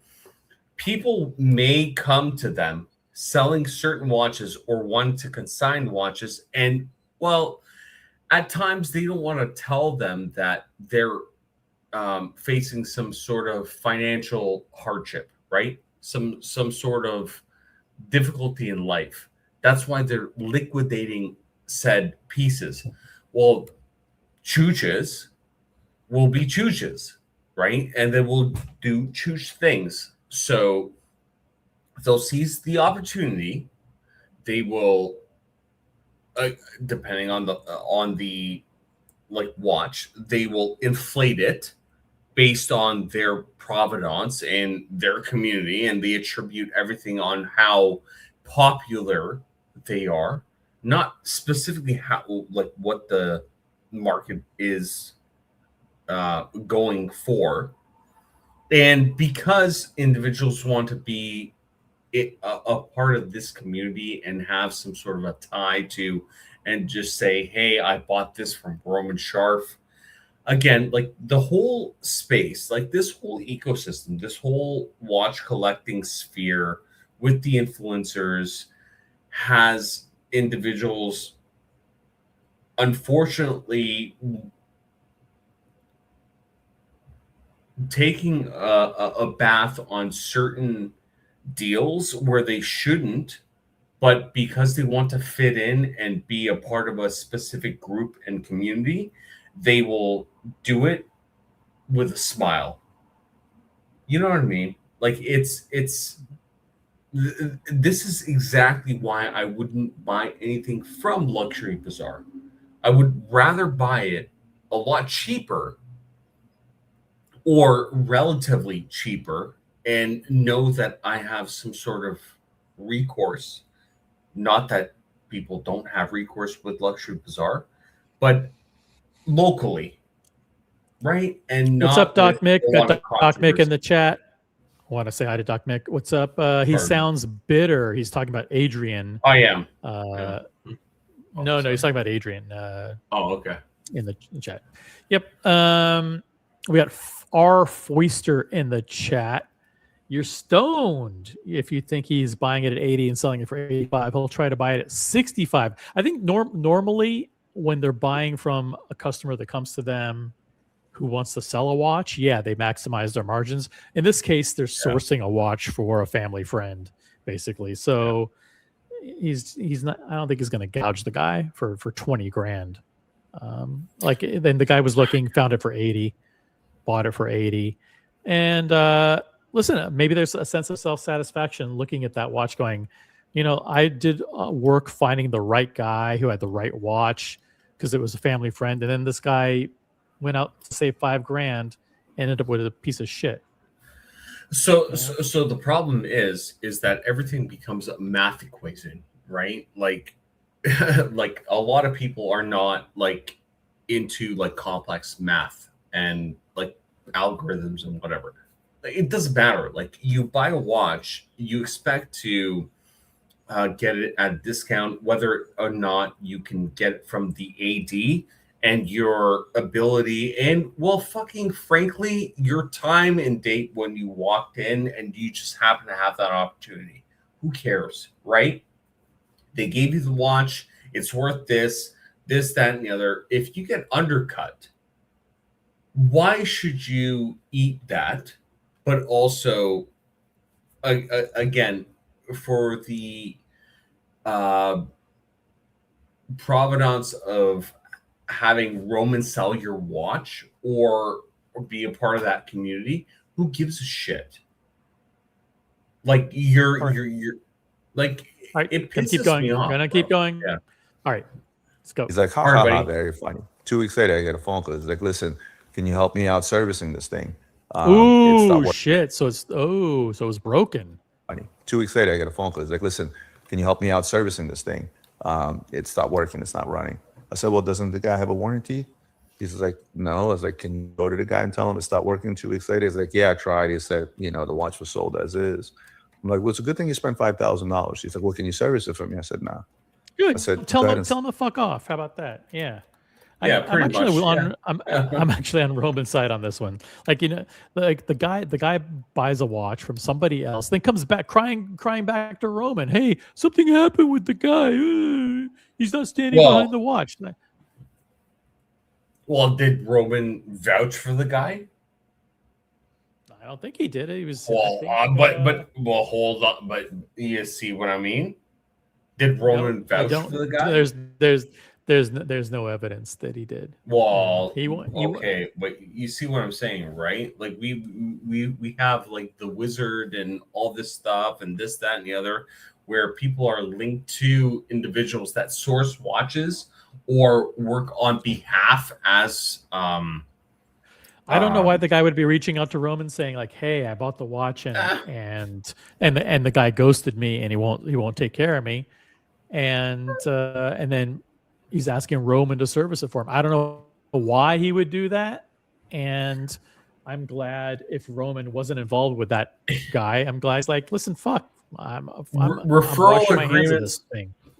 Referral agreements get very, very fucking weird, right? Especially when the referral doesn't actually meet the company's requirements, right? And the person's misrepresenting things. Who cares, right? It sounds like one of those situations. And while they're putting out the feelers, that's what it is. And again, I'm gonna jump off, guys. I gotta get going. Thanks, AG, for coming on. Appreciate the insights. Thanks for joining me on the panel. Appreciate it. I'll keep going for a little bit here. Yeah, sorry, it's been a little. I've been a little distracted. I got some family stuff going on in the background, little kids going on. So, take care of the kitties. Yeah, take care, brother. All right, thanks. See you later. Bye. Bye-bye. AG, everybody. Yep. All right, keep going. And Pathetic. Maybe $10,000 later, it'll be made good, because let me tell you something. With that case, I don't even want to imagine what's inside of that watch, considering what it looked like on the outside. And this is a guy I've known for 20 years. Now, to be fair, I kind of cut him off years ago. At this point, he calls me once in a blue moon asking me for how stuff. much He calls me. Like, there's he a calls line. me. He tells me, okay, I know what you pay for it. I know what it's costing you. I want this watch and I want to pay this. And I just say, sorry.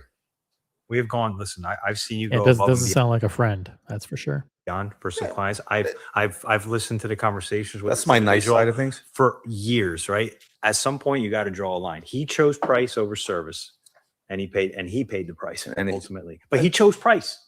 That's what I'm saying. Speaking so of, that's Adrian's point has been all along that people will choose the lower price versus better service all day long, 90% of the time. And that case goes to prove it. That even even a friend who asked Roman for a favor, hey, can you please get me a watch for my dad who had his watch stolen? Even he didn't want to pay a slightly higher price by going through his friend Roman. That's it's cutthroat out there, guys. It's cutthroat. Everybody wants to squeeze a couple of thousand out of you. Ethical way of doing business. What about this whole Mexico thing with Steve will do it? You hear about that one? Yeah, I'm guessing. I don't want to hear about that. I don't want to hear about Steve will do it. Let's see what else is going on in this video. They talk about the president and gambling. Let's see what's else. Gambling sites. Let's see what else.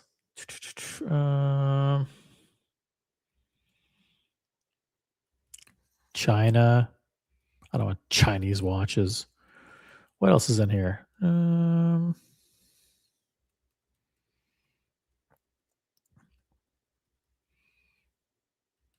I don't want to talk about Chinese stuff.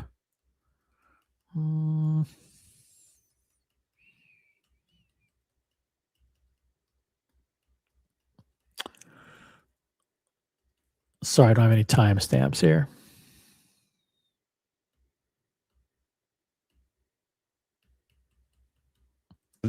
These are brands that were revived post Berlin Wall the coming down. horology houses after the one set,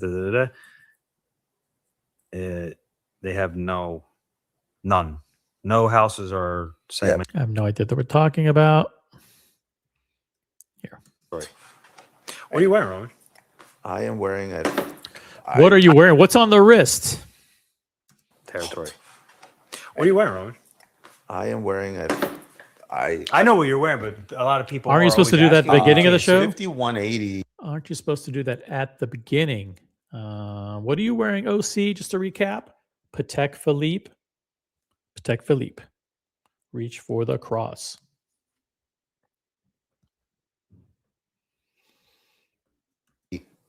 I know what you're wearing, but a lot of people are always asking, and you can't see. 5180 Patek Philippe. Patek, Which in baby. my mind is We are both wearing. so underrated and so overlooked, and it's such a fucking sleeper. And I will tell you, in a few years, I told you so. These things are trading what, $60,000 to $70,000 today. A little more. I mean, they're come from value. It's just actually crazy to me. Yeah, Like the price I video, watched. I did a whole video on this watch of how this thing is made. How essentially, there's no dial. They pulled out all the tricks in the books in terms of engraving. What's up, ZD? Good to see you in the chat. Hope all is well. We're talking Patek Philippe. We've been talking for the last hour or so, however long it's been, about maybe it's been 2 hours, about why the gray market show transformed into a different format over the past several years. And now, look, we're talking watches. We're talking watches. No dial. They pulled out all the tricks in the books in terms of engraving the watch. The bracelet itself is an amazing bracelet. Not many companies can make this. The micro rotor, which is also engraved. Like everything about It's a this watch is just great. freaking The hour markers, skeleton I full actually gold. was holding the movement in place of the case.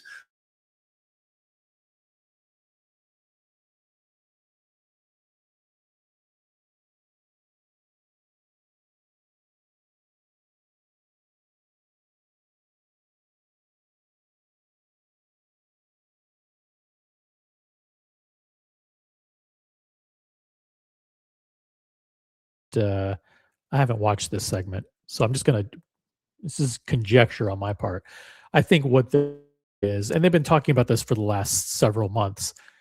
They've been talking about Patek Philippe complications, grand complications, as being the good buys, being the hot watches in the market, because the Nautilus and the Aquanaut are so overpriced. I think that there's it's harder for them to sell those. Like, it's just like that market is so overheated.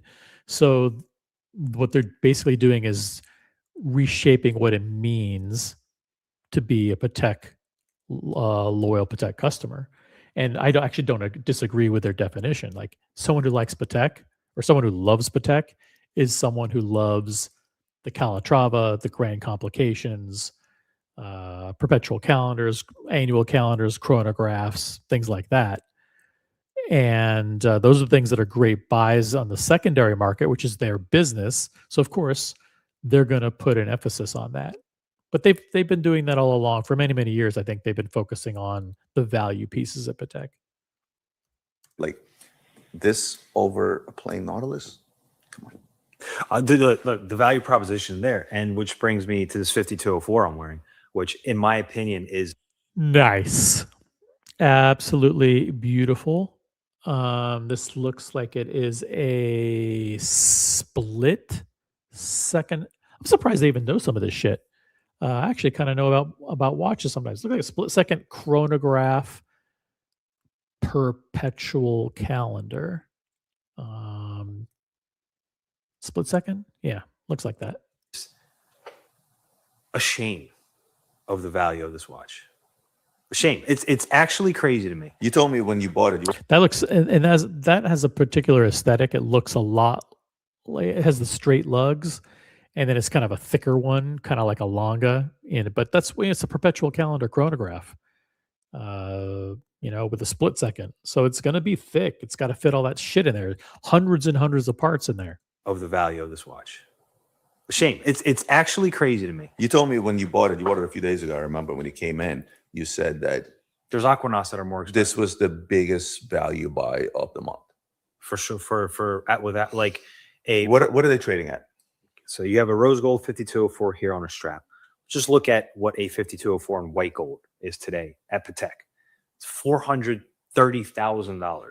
Yep, $430,000 at Right, and you can get But these they don't make anymore, right? They don't make them The original anymore. retail on this was like around 3, I It think. was threes, then it climbed up. But I'm saying its comparable cousin, the white gold green, is $430,000. Right, this watch can be picked up under $200,000. I mean, there's Aquanauts that are trading for the value of this 5204 of split second perpetual calendar. Quintessential pattern. It is Perpetual like calendar. it is bonkers to me, and I wear it, and people are like, oh, it's thick. It's thick. Yeah, these guys, 1916 company, European watch, they're all pushing their customers into super high-end Patek and FP Journe right now. That's what they're doing. Patek, it makes perfect sense because it's Patek. It's the most iconic, the most collectible, the most valuable at auction over decades and decades and decades. FP Journe because those are trading super high, and so that's what they're pushing people to right now. This thing is more than comfortable. I will give you one. And it's not, I don't think it's this thing about, well, dress watches are coming back and people are wearing suits again. I don't believe any of that stuff. I just think that people recognize that if you don't have one, you have to have at least one. I mean, there are people in our hobby that have $500,000 collections or $1 million collections. And these people still don't have a perpetual calendar chronograph from Patek. They don't have one killer Patek dress watch. And that's a shame. You got to have it, one killer dress watch in your collection. What an incredible bargain. And it's crazy to say it's a bargain, but yeah, 160,000, 180,000, 200,000 for a killer watch like that. They have to go up in value. And those are baller watches. Nothing says class old money like a Grand Complication Patek Philippe. For those of you that are watching still, go out in the market and search for its predecessor, the 500. Oh yeah. Look at the recent auction comps. Oh, they have Look at what they're exploded. trading for, They've especially the exploded. special ones in the millions. Exploded. Cars and Chrono, I think, got a 5004. Unboxed it on this channel. So if people ask me, hey, what's a good investment? And I always tell them watches are not an investment. They're an expensive toy, but there are some exceptions to the rules. If you're somebody that is going to buy something long term, first and foremost, make sure you like it. Don't buy it just for that. But if you do like something like a 5204, Wait a minute. He lost me a little bit there. Okay. Well, first of all, they were the ones saying that watches are investments. So it's like, let's not like forget that. They were the ones who more than anybody else said watches are investments. So now of course they changed their tune. We don't say watches are investments. So that's what they did back then. hey, what's a good investment? And I was telling watches are not an investment. They're an expensive toy, but there are some exceptions to the rules. If you're somebody that is going to buy something long term, first, So if you are going to be buying something as an investment, I don't think you have to love it. Like his first rule is first you have to like you should like it. first and foremost, make sure you like it. Don't buy it. I don't think that's necessarily true. If it's strictly as an investment, I mean, if you're going to buy a piece of artwork that's just going to, go into storage for 20 years, or you're going to buy a vintage Daytona that's going to sit in the vault for 20 years, you don't have to necessarily like it for it to be a good investment. Now, if you're doing something where you want to love it, wear it, and you want it to appreciate, okay, I get that intersection. The intersection of all of those things in that Venn diagram. Just That for makes that. But sense. if you do like something like a 5204, I don't think it's a requirement in order for it to be a good investment for you to like it. make sure you like it. Don't buy it just for that. But if you do like something like a 5204, something like a 5270, something like a 5204 and a bracelet, which in my mind is just amazing, the rose on rose. And if you're gonna hold it long term, just look at its predecessor and see what happens. Yeah, those bracelet ones are cool. Cars and Chrono also has one like that as well. Rose. And if you're gonna hold it long term, just look at its predecessor and see what happens. I have honestly, like, I have 3 references that I love having in stock the most. Right, 5004s that you can't have them in quantity. Like, it's just Can't have them fucking period. Good It's luck just buying hard. them. It's hard. Who has them now? They want to hold the money. Yeah, it's hard to come across a 5004 and stock it at the right levels. But I like when he says that, because that means that those watches are super desirable and hard to keep around, hard to source, hard to people want them. They sell fast.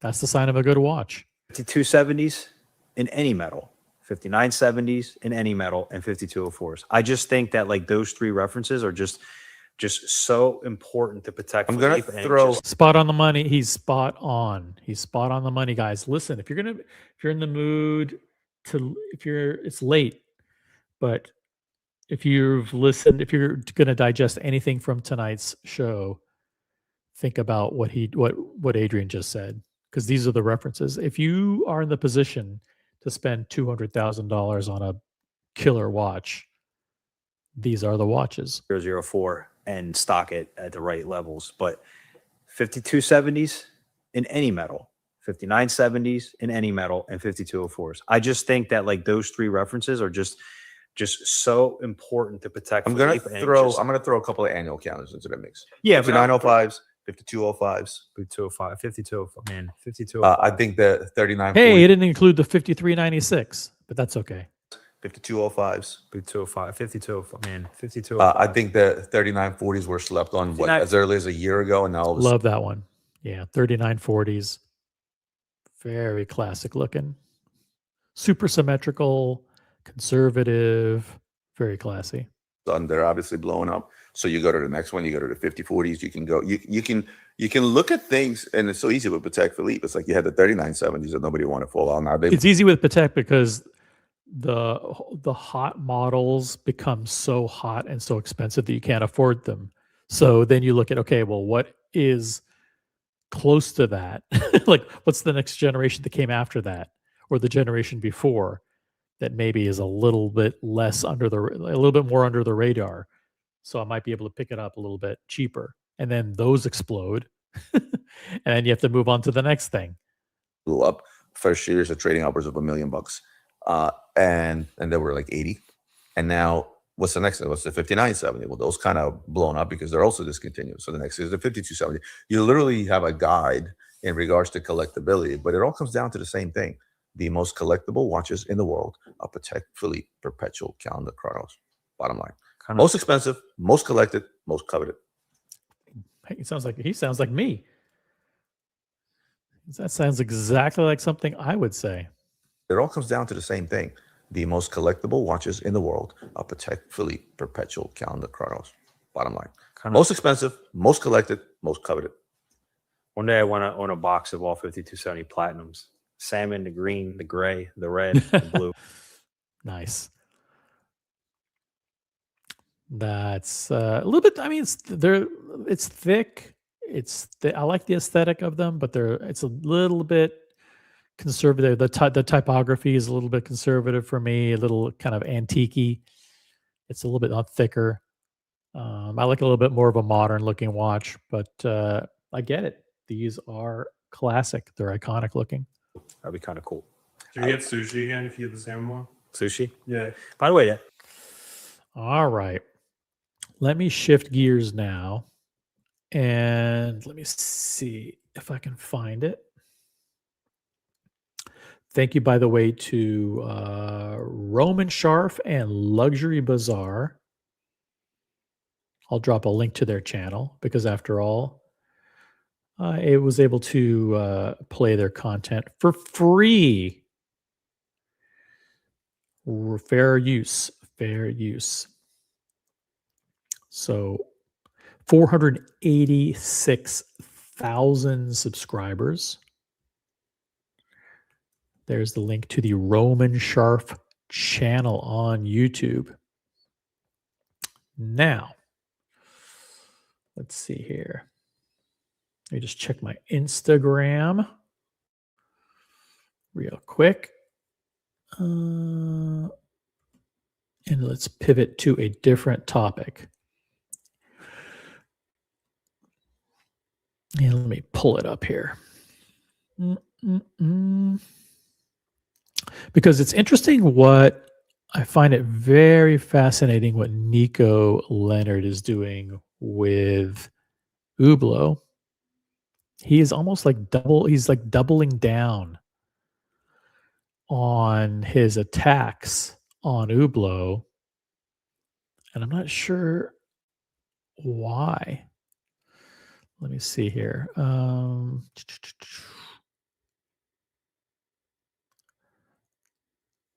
Let me pull up something real quick for you guys.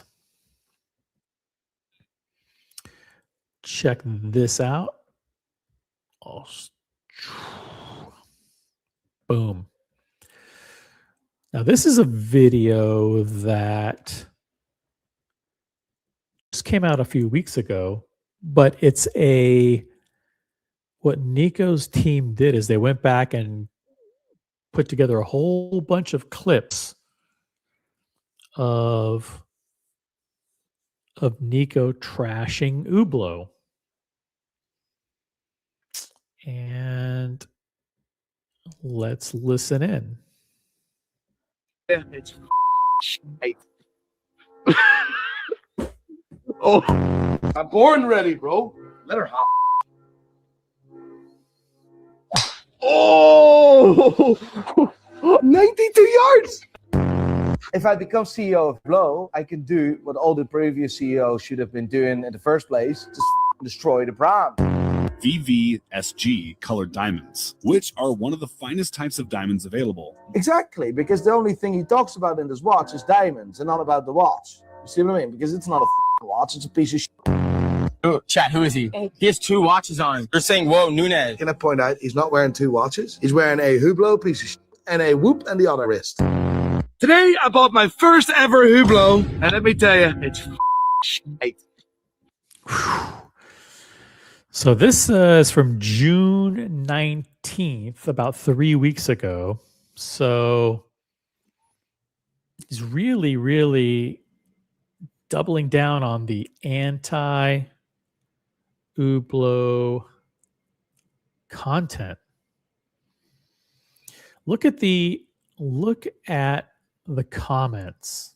This is fascinating because in the comments, you have Julien Tournard, who is the CEO of Hublot, okay?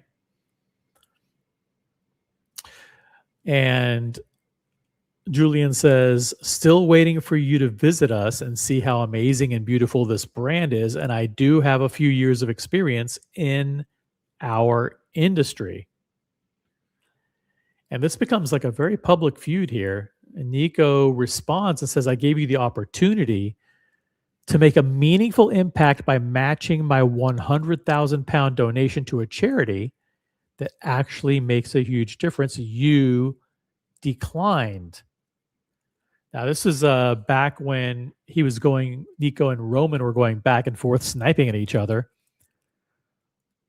Roman, according to Nico, was paid to go visit Hublot and do a pro Hublot video. And Nico said that he refused to accept money from Hublot.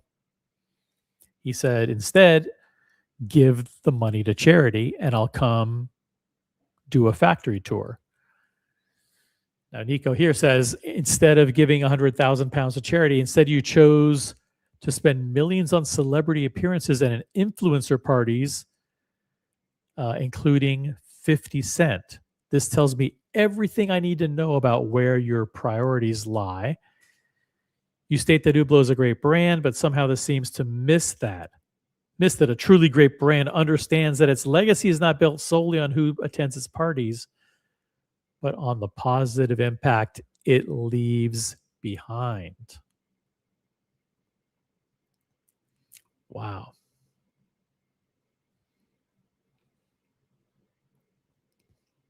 Let me see if I can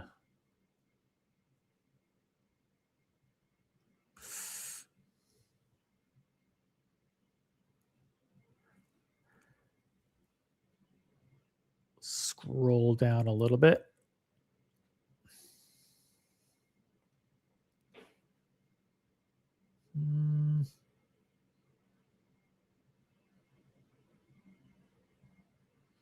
Liked, let's see, now this post has 600,000 views. 600,000 views.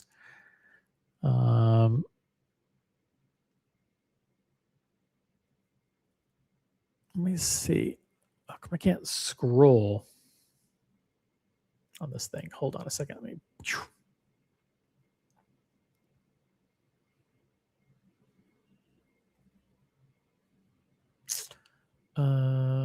Hold on a second. Let me just pull something else up real quick. Let me refresh that page. Bear with me.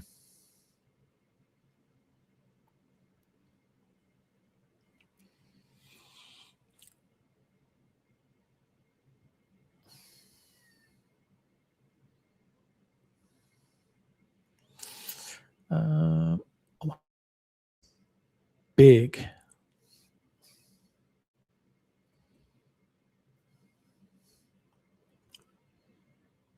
Not all small like that.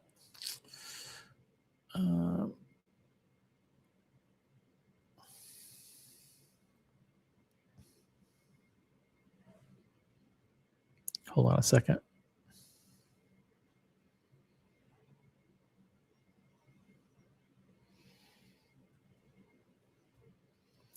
Boom.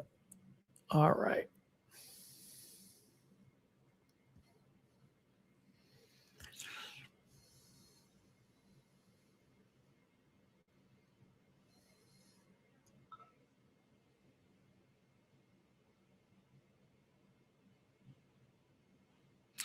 Let's see here. Tons of comments here. Tons of comments. But there's a little bit of a sniping that goes on here.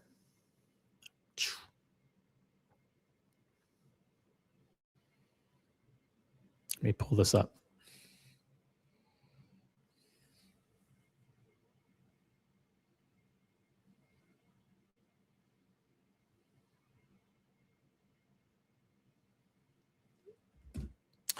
Let's see here. Still loading this piece. What's going on here? Why is it taking so long? Are you guys still with me out there? You guys, hey, look at this. We got the franchise clubs in the chat. Member of the original OC channel. $10 super chat. Hey, hello, OC. Hello, OC and chat. I have upvoted. Please put this donation towards a Wi-Fi upgrade. I think it's a combination of Wi-Fi and StreamYard, but definitely there's Wi-Fi issues going on tonight. But thank you very much, franchise clubs. Feel free to jump on if you want. Anybody's welcome to jump on. We've got Sheesh in the chat. Want to make sure I said hi to every single person. Jeez, yeah, StreamYard is shitty tonight. Let me see if I can actually get this Nico Leonard page to load. All right. Boom.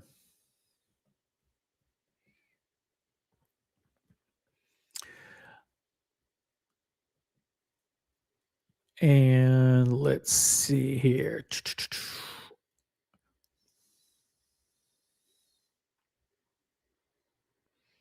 Tons of replies.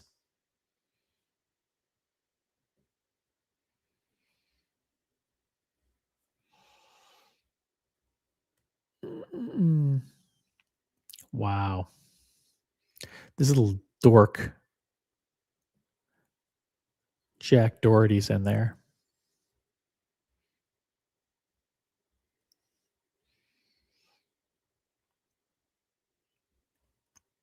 Few replies.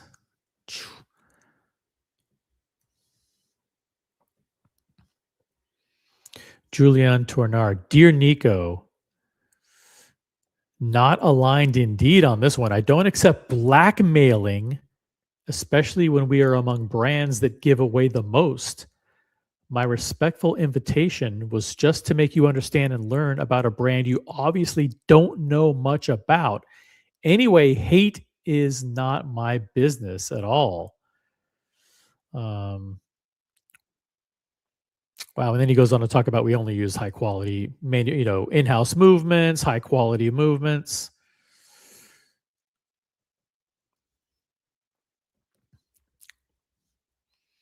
Then Nico replies, I think it's important to be clear about the meaning of the word blackmail because what happened here was the exact opposite.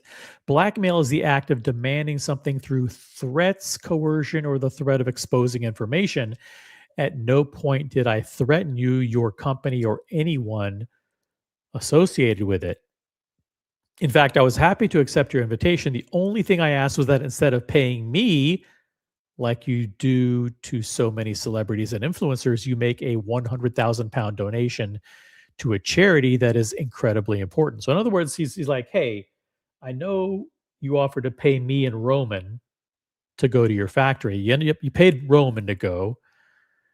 Take the money you were going to pay me and give and increase it and give it to charity instead. I was not asking. The only thing I asked was that instead of paying me, you make a 100,000 pound donation to a charity that's incredibly important, and it would match a donation that I was making myself. I wasn't asking for personal gain. I wasn't asking for a fee, nor asking for a commercial arrangement.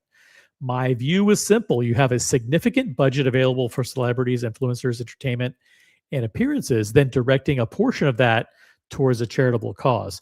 Now, listen, brands don't like to be told like they don't want to appear like they're being forced to do something, because the next time somebody's going to ask for something and do this and make the same kind of a public threat.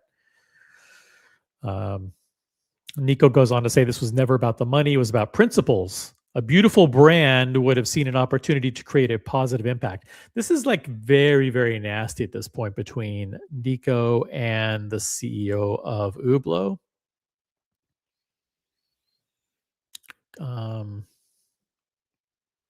Let's see if Julian Tournard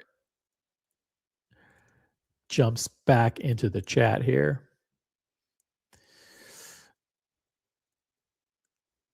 Instagram is such a pain.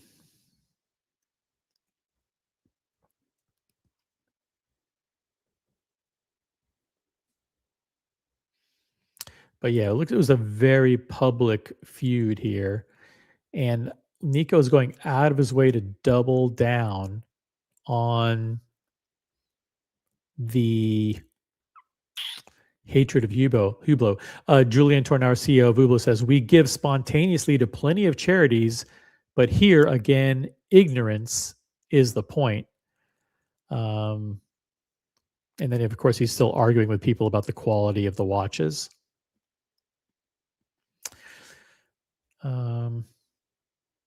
You know, the thing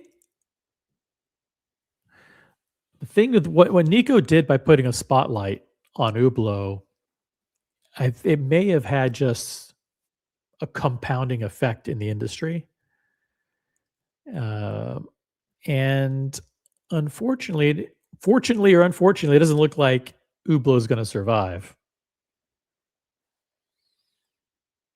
I don't think Hublot is going to make it.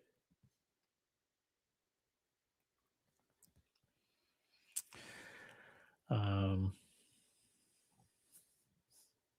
it's a shame. Now Roman took the money. Apparently, took the money from Hublot and did a factory tour.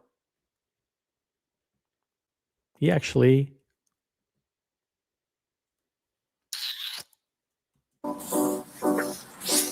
All you influencers and keyboard warriors say that Hublot is dog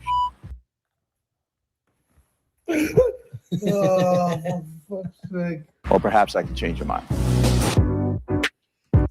No, that was a direct attack on Nico here. This is a video that Roman put out about Hublot. Let's see, when did he put this out? This was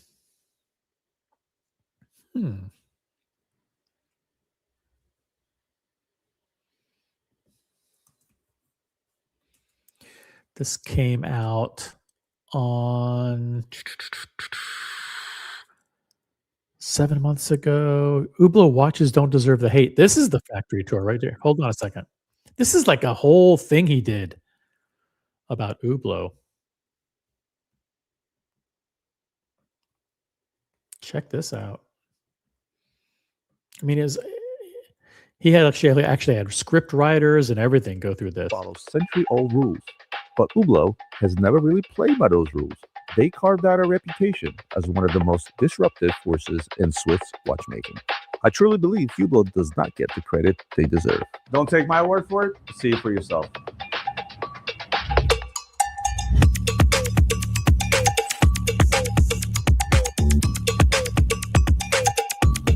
We're going to get a copyright strike for this.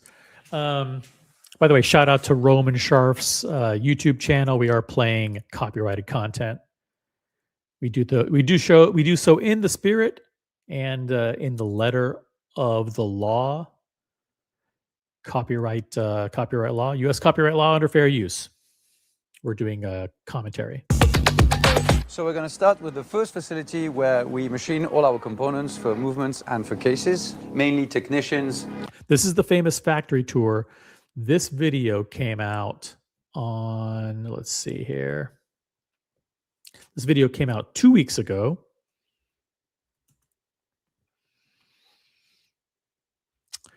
And this was the factory tour that sparked this whole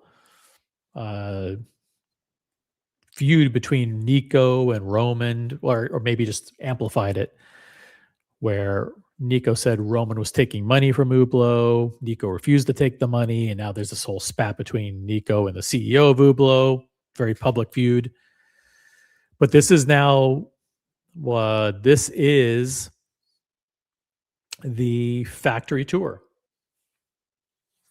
And we can actually see for ourselves that this kind of stuff is educational. I don't mind if I know that Roman's getting paid to show me this, that's okay, because I'm not going to buy an Hublot anyway. It's not going to affect me, but it is educational content. micromechanics, specialist engineers. So here we really wanted to have a workshop where we have all our machines. This helps us really to be very flexible and very agile.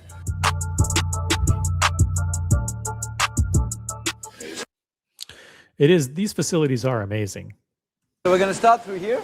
You can see here on this machine, this is a modular machine where really the component move from one machine to the other. So step by step. So it's hours of programming. So now we come to the CNC, let's say more standard machines that we'll try. So the first machines that you showed us, if you decided to add, if you need an additional step, because they're modular, you simply plug in another machine and take away machine to get the final product, because they're all integrated together. Where here, it's a specific part per machine. Exactly. Okay, got it. So this is what we're doing here. So he's setting the machine at the moment. So he's programming the machine. So he's doing the plate here for the 911.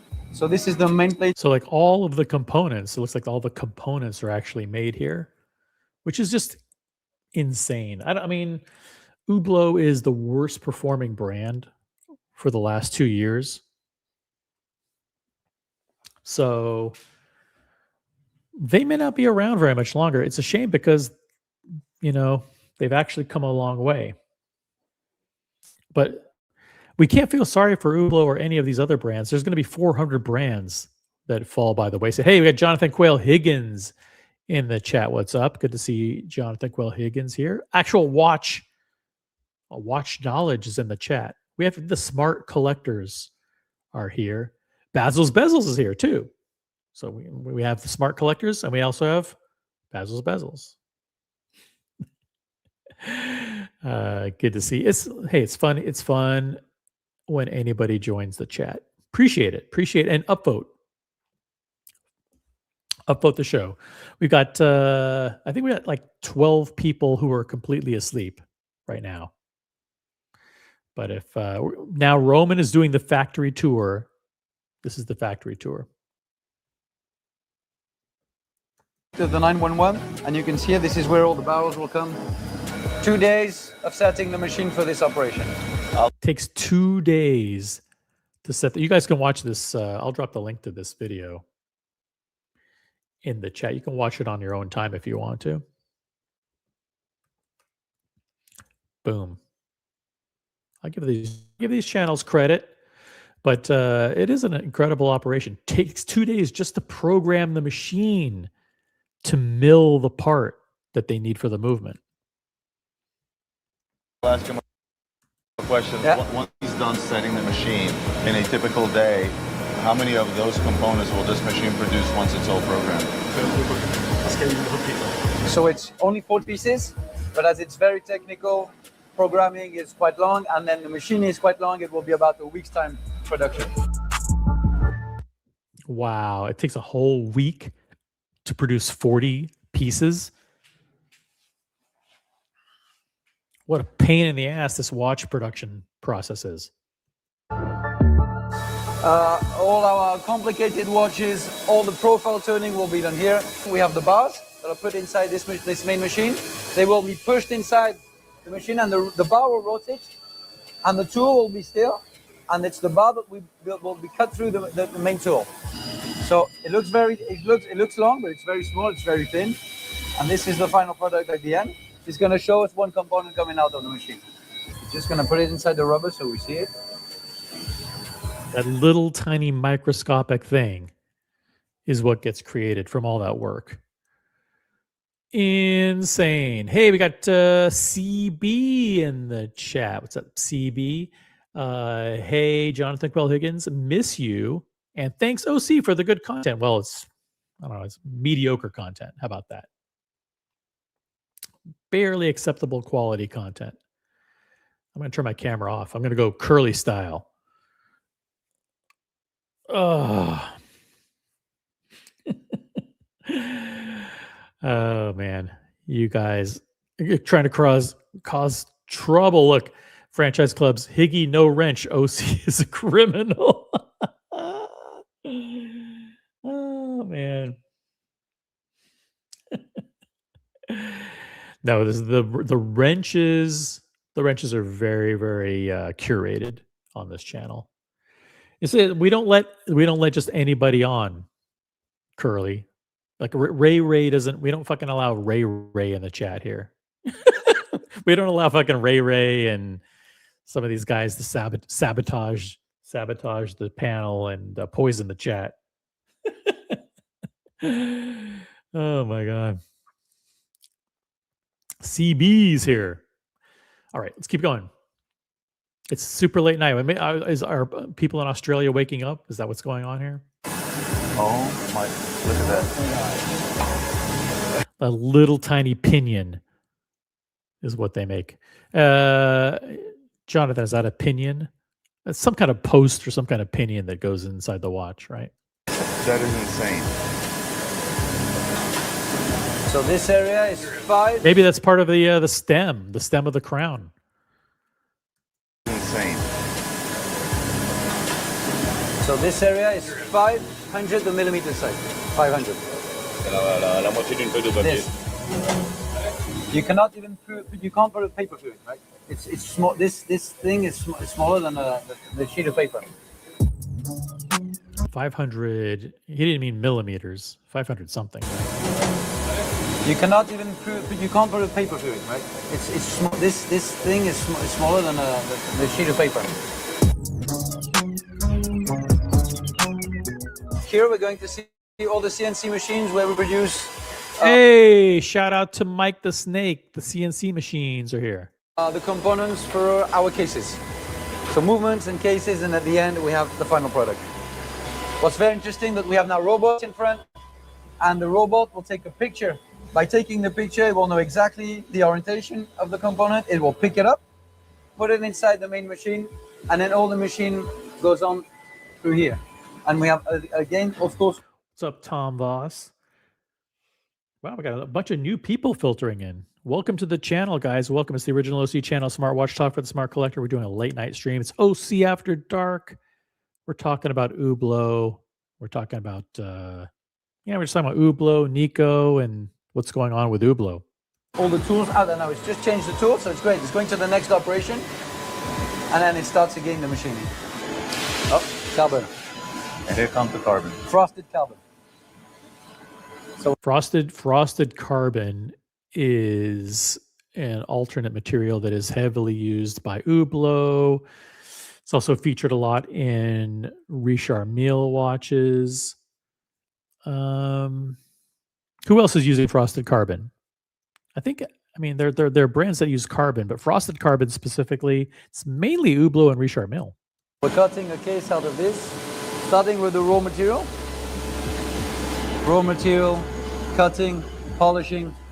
If a stainless steel case takes a minute to produce, Yep. how many minutes would a sapphire case take to produce? Let's say a steel case will take about, a full case would take about, I'm talking only about machining operations. Right. It would take about 15 minutes to produce. A sapphire case would take. All right, cool. This is good information. See, I don't care if Roman's getting paid to talk up Hublot. That's fine. I'm learning stuff. Because this is actually applicable to the entire industry. I mean, if Hublot's talking about how long it takes to mill a case, with a CNC machine, I can say, it's probably the same for Rolex. It's probably the same for AP. It's probably the same for many other brands. So it's information that is educational that's transferable. I don't have to say like, wow, Hublot is incredible, I'm going to go out and buy one just because I'm learning about watchmaking techniques. Take about 20. So 15 minutes to make a steel case. 15 minutes to produce. A sapphire case would take about 20 hours. 20 hours. 20 hours. 20 hours. 20 hours. So that's for sapphire. That'll be a sapphire crystal case, which is another material that Hublot does that very few people do. Very few people make full sapphire cases. So that's a big, big difference. 20 hours. 20 hours. 20 hours. So that's 80x basically. 80. Oh, that's Roman's doing math. 80x. That's a very, very good math work. And that we're just talking about creating the case. We're Yes. not talking about We're finishing. just talking about- polishing, we're just just actually cutting the case. Exactly. So yeah, I've talked about many times about people are taking material use for granted, be it ceramic, be it carbon, be it of course sapphire, which is the ultimate hardest thing. Now okay, so it's very difficult to make a sapphire case. Does that mean that you should buy an Hublot with a sapphire case? No, it doesn't. It doesn't. That part doesn't translate. It doesn't. Just because they're doing it doesn't make Hublot a great watch. It does mean that they have incredible manufacturing, innovation, technology, engineering, all that stuff. At the end of the day, does it move the needle and make the Hublot brand watch something that's an approved brand to buy? No. To create. Do not take that for granted. You heard it, 80 times longer than it would take to create a stainless steel case. So next time you pick up a watch and it's made out of sapphire, or it has sapphire components, or ceramic components, or carbon components, this is what you have to understand just how much more difficult.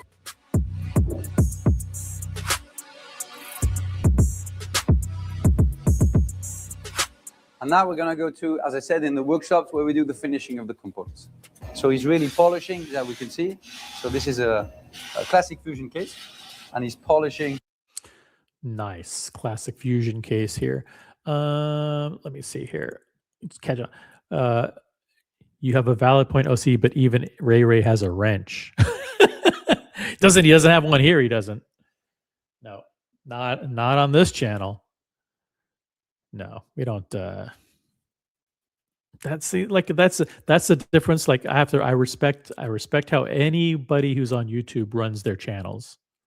You know, people who are content creators, who are channel owners, they have 100% control and over how they run their channels. No one can, the worst thing you can do is try to give advice to somebody who runs a channel. It's really, really difficult, to run a channel and to appease everybody and to try and placate everybody. So, but I run a slightly different style channel, slightly different than the Franchise Club. Franchise Club is more of like anything goes. People are allowed in the chat. People are allowed to come on the panel. That's not the case here. No, it's only the smart collectors and the people who behave themselves. And I don't allow the chat to be distracted by low value trolls and that kind of stuff. It's like, and I don't allow someone to come on the panel just to make content out of them. I'm busy. That bores me. But I don't have a gazillion hours to kill. I'm going to be done. I'm going to be done in 5 minutes. Higgy is A grade except for his taste in straps. He must be wrenched.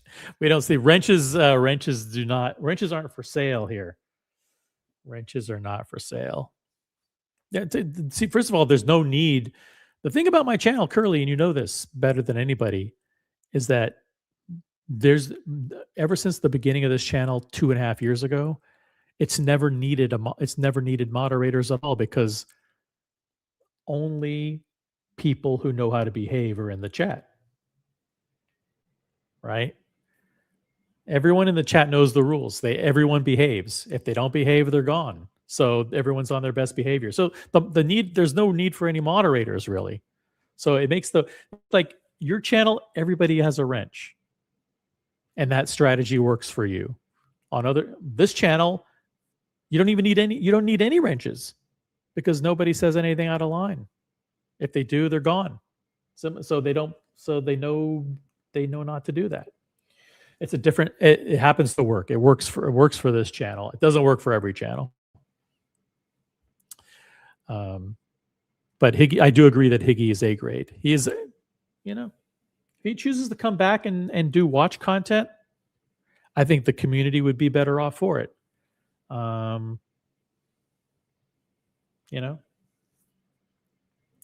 But he should come back on his terms on his own channel. He doesn't need to be on anybody else's channel. Nobody would pay anyway. That's true. Nobody would pay anyway. That's right. Hammer and nails. Exactly. Let's keep going.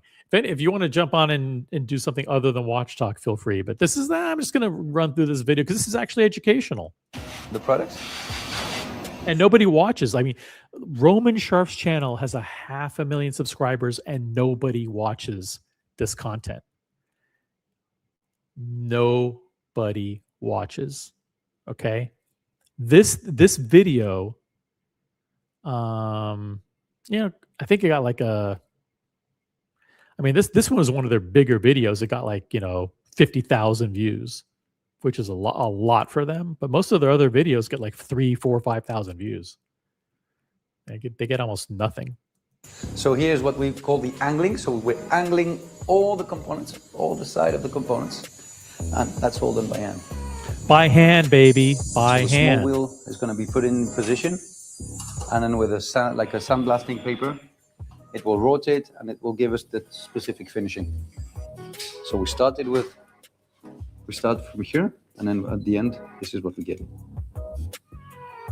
It's done by hand, but with the help of machines. I mean, they're not taking a piece of wood, and filing something or creating, like, well, Higgins would say, like, they're not doing a hand carved anglage, with a piece of wood or one of those carving tools or whatever. When people tend to imagine a big manufacturer that produces a lot, obviously automation and machinery is of the utmost importance. You got to keep up with the times. You're not going to produce thousands of watches by sitting there cutting every case by hand, but it still comes down to a human. It still comes down. By the way, I hope you are feeling better. I did hear about your voice. I heard that you inhaled a bunch of asbestos, or I hope it's not asbestos. Like drywall dust or something bad. Like you weren't wearing your N95 mask. So I hope best wishes for a speedy recovery. Did Roman get paid by the hour or one lump shill sum? I don't know. I can't imagine he would get paid $100,000 for this though. He has very little relevance in the watch industry these days. I mean, if Hublot paid Britt Pierce $100,000, that would make sense because she would have hundreds of thousands of people that watch the video.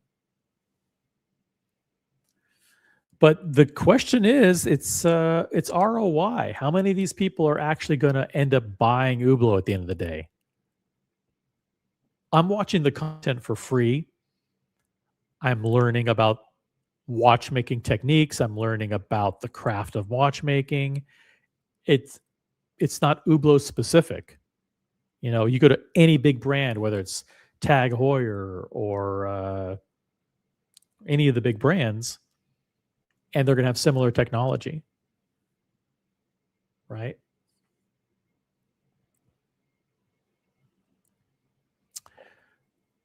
So this is, it's just general good watch knowledge. To hand finishing, literally, physically, by hand. And just because the production is massive. Now, is Roman's goal like, hey, remember, Hublot is really, really good at this stuff, so you should be spending $25,000 on their watches? I mean, that's a leap. That's a leap that doesn't fly for me. When you saw a lot of the automations we showed earlier, doesn't mean the human element is gone. It all ends with the human element, and we haven't even gotten to assembly yet. We're simply talking about finishing. So people probably don't know about it, but we also do our stone setting. We have 3 stone setters that are working here at Hublot. What we want to do is to have the know-how, and we have the know-how for all the types of stone settings. And our 3 stone setters. Wow, they do gem setting. They do gem setting. That's a plus and minus because a lot of the gem set Hublots aren't considered super desirable. But it's part of the craft of watchmaking.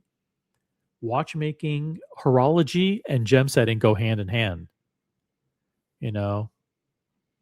They are seen. It's they're like parallel artisans in a way. Been working for us for many years now.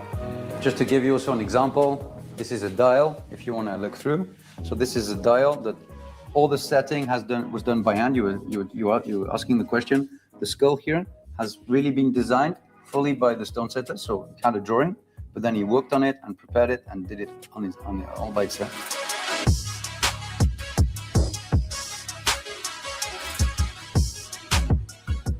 So now that we had all our components that have been produced, finished, kerning has been done on the movements, but also on the cases. Here in this building, we're going to start all the assembly operation. What we're doing here is that we're riveting the components. So we have pushed the component inside with the machine, but now very precise. If I were to go, I would love to go on a factory tour of.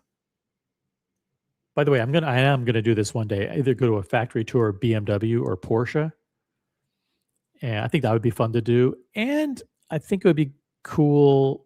I'm not sure which brand would actually let me in to go see. I mean, even Hublot wouldn't let me in. There are no brands that would even allow me anywhere near their factories. Like, I'm not Adrian Barker. Adrian Barker, like, they get, Tudor would let him in their factory. It would be cool. It would be cool to go inside if if I had a favorite brand like Rolex, but they don't do factory tours. The riveting of the components. So we're riveting the components inside, and that's what we do it by hand. So the very small pin that you see here is going to be pressed down inside one hole. Why is it not machined? Because it's so small. It's so small. It's not a big production. It's going to go on a complicated watch. Picking the component up, very difficult. Put it inside. It's very difficult. Even if we try it, we never do it. So here the watchmaker is going to make sure that we set the movement perfectly. At the moment, Sandra is working on the Mecha 10 movement, so the 10-day power reserve. During the whole life of the movement, we make sure that this is not just the Hublot, but there's hundreds and hundreds of brands that employ tens of thousands of people that all they do is this tedious stuff. It's crazy. Always stabilized, and the movement will give perfect time. So from there, on all the indications that the watchmaker gets from all the different aspects and settings of these positions, he will work on the movement to have, of course, the perfect setting and the perfect timing. You can show the world how strong of a manufacturer you are, how innovative of a manufacturer you are. And it doesn't necessarily mean that you have to measure a manufacturer by the fact that they can make a minute repeater, a tourbillon, or a combination thereof, or perpetual calendars, things of that nature. A chronograph can be just as impressive as a grand complication. However, some of the stuff you guys make is a completely different take on grand complication watches. It's not your traditional, perpetual calendar registers and tourbillon as you would imagine it. The MP line stuff is just out of this world, but I'll let this gentleman tell us more about it. Here, yeah, we're really in the high complicated department. So here, 13 watchmakers that work only on these specific products. This is the movement. Those are crazy watches. They're like Jacob and Co's in a way. They're like, one of them is like a Bugatti engine. They're very polarizing designs. They're not attractive watches to wear on the wrist, but they, to Hublot's credit, they're flexing their horological muscles, their prowess, engineering prowess. And I get it. It takes a lot of commitment and resources to do this kind of shit, to flex like this. This is their way of flexing. Like Roman said, like the way Patek or AP might flex is by doing a minute repeater or flying tourbillon or whatever. These guys do it by doing this kind of shit. The world record, 50-day power reserve. It's also my favorite part. To wind it, you get a drill. With the screwdriver, yeah, with the drill. It's also here where we do all our, let's say, skeleton movements, tourbillon movements, but we go much further than just tourbillon. As you were saying, Norman, tourbillons are not always the most complicated things to produce, to do, to assemble. But we went much further with this tourbillon movement, which has sapphire platinum. So the full plate is made out of sapphire, and it's great because it's a good transition. We're going to see the full head watch and the final product. So I was talking to you about that sapphire plate. Doing a full sapphire watch is a big deal. It is. Kudos to them for doing it. I think those are super expensive. Like, is it a cheap? If you're attracted to Richard Mille, should you get a Hublot sapphire? No, you should not. And what does it give? It looks like all the components are floating, right? Full transparency. So it also looks like a plastic watch, but so does Richard Mille. Anything you say to knock them, you can, things are pros and cons. It's like, yeah, that's incredible to do a sapphire watch. It looks like it's plastic. You can walk into a watch store, they have the same thing. It's made out of clear plastic. But then you see Richard Mille do it. Oh my God, Richard Mille, it's incredible. Instead of paying $100,000, I'd pay $500,000. This is all bullshit. This is crazy stuff. Franchise Club says Aventi did full. Yeah, see, that's another point. See, they did a full sapphire watch for probably $10,000, right? All the plate here is the sapphire plate that you see here, and all the components are holding on there. It's like magic. I always tell watch collectors. And skeletonized movements too is another thing that Hublot does. Skeletonized movements. AP does. Hublot generally does an okay job with skeletonized movements. Does it mean they're as good as AP or Richard Mille? It's all about brand. None of this stuff makes any sense anyway. You can't rationalize it. Hublot is not liked, not because they don't make quality watches. Hublot is not liked for a bunch of other factors. That's the intangible stuff that's not going to change. Take away the brand name and look what's inside first. Then look at aesthetics, then look at history, and then figure out what sings to you and what's most important to you. To me personally, as a watch geek, everything is important, but mainly for me, it's what's inside the watch, the history, and achievements. Because mind you, Hublot is not. He's a watch guy. Roman is a watch guy. He's a dealer, but he also, there's no doubt about it, he loves watches. He's always loved watches. I believe him when he says it's about the admiration for the horology, the engineering, and the history of the brands, and the legacy and the provenance of the people and what they've accomplished, what the brand has accomplished. I get it. He loves watches. That's right. And the amount of stuff that they were managed to achieve in such a But he's also in the business of watches, and that's why he's a practical person. That's why he sold Nixon's. That's why he sold Michel and Vacheron, Gerard Perregaux, and he spruiked Aventi, and and he spruiked Cecil B. Purnell, and he'll spruik Vanguard, and he'll spruik whatever it takes in order to sell watches to people. amount of time. It took some companies hundreds of years, and you guys did it in 20, which is amazing.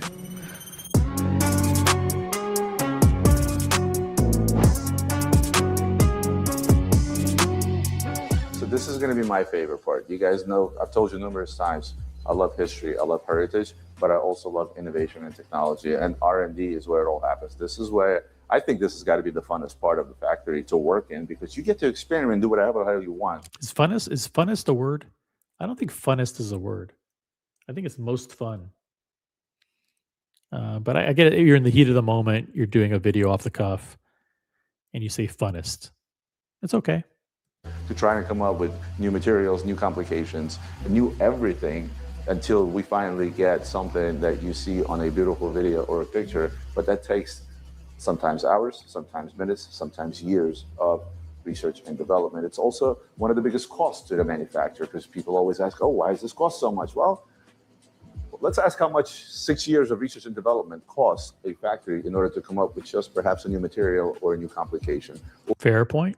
Fair point. And Hublot does invest in innovative materials, and so does AP and Richard Mille. AP spends a ton with ceramic and bulk metallic glass and titanium and all this stuff. And Richard Mille too, with quartz TPT and all of this forged carbon. Or a reinvention of a complication. This is where it all happens. This is the most exciting part for me. So I'm going to turn it over to you because this is what you do, and let you explain to us what takes place in this beautiful laboratory, I guess we can call it. So hello and welcome to the Research and Development Department. I will explain to you a bit what we're doing here by talking about the two materials that were developed here, that were patented, and that. And do not forget that Hublot was the brand that pioneered the concept of the rubber strap watch, the luxury watch with the rubber strap. Before Hublot, that didn't exist. They were the ones that made that a thing. It's like, what? I'm gonna pay that amount of money for a watch with a rubber strap? Get the fuck out of it. And that's what they sold. And today, you don't even think about it. You think, oh yeah, it's rubber. You have no problem paying $100,000 for a watch with a rubber strap. Still make in here to this day. So you have the magic gold and the colored ceramic. Magic gold. Magic gold's kind of cool because magic gold is scratch resistant gold that they mix with ceramic. I think it's still 18 karat gold, but they add a little bit of ceramic in there to increase the hardness level, and it becomes very scratch resistant, which is kind of cool. So for the little story for this material, the idea was born with Jean-Claude Biver in 2009. And he basically had the idea to create Jean-Claude Biver. So, I interviewed Jean-Claude Biver at, I think it was Dubai Watch Week last year. Golden material that will be 18 carats, but scratch proof. The second or third, there is a debate, but let's say second hardest materials that exist, which is called boron carbide. So it's a ceramic. So when we receive it here, it's amazing how they come up with all these alloys, and Rolex recently did it by introducing Jubilee gold, a new 18 karat gold alloy. But previously they introduced Ever Rose gold. They have white gold, yellow gold. Longa has their honey gold. AP has their, what do they call it? Sand gold. So all these brands are innovating with slightly different alloys.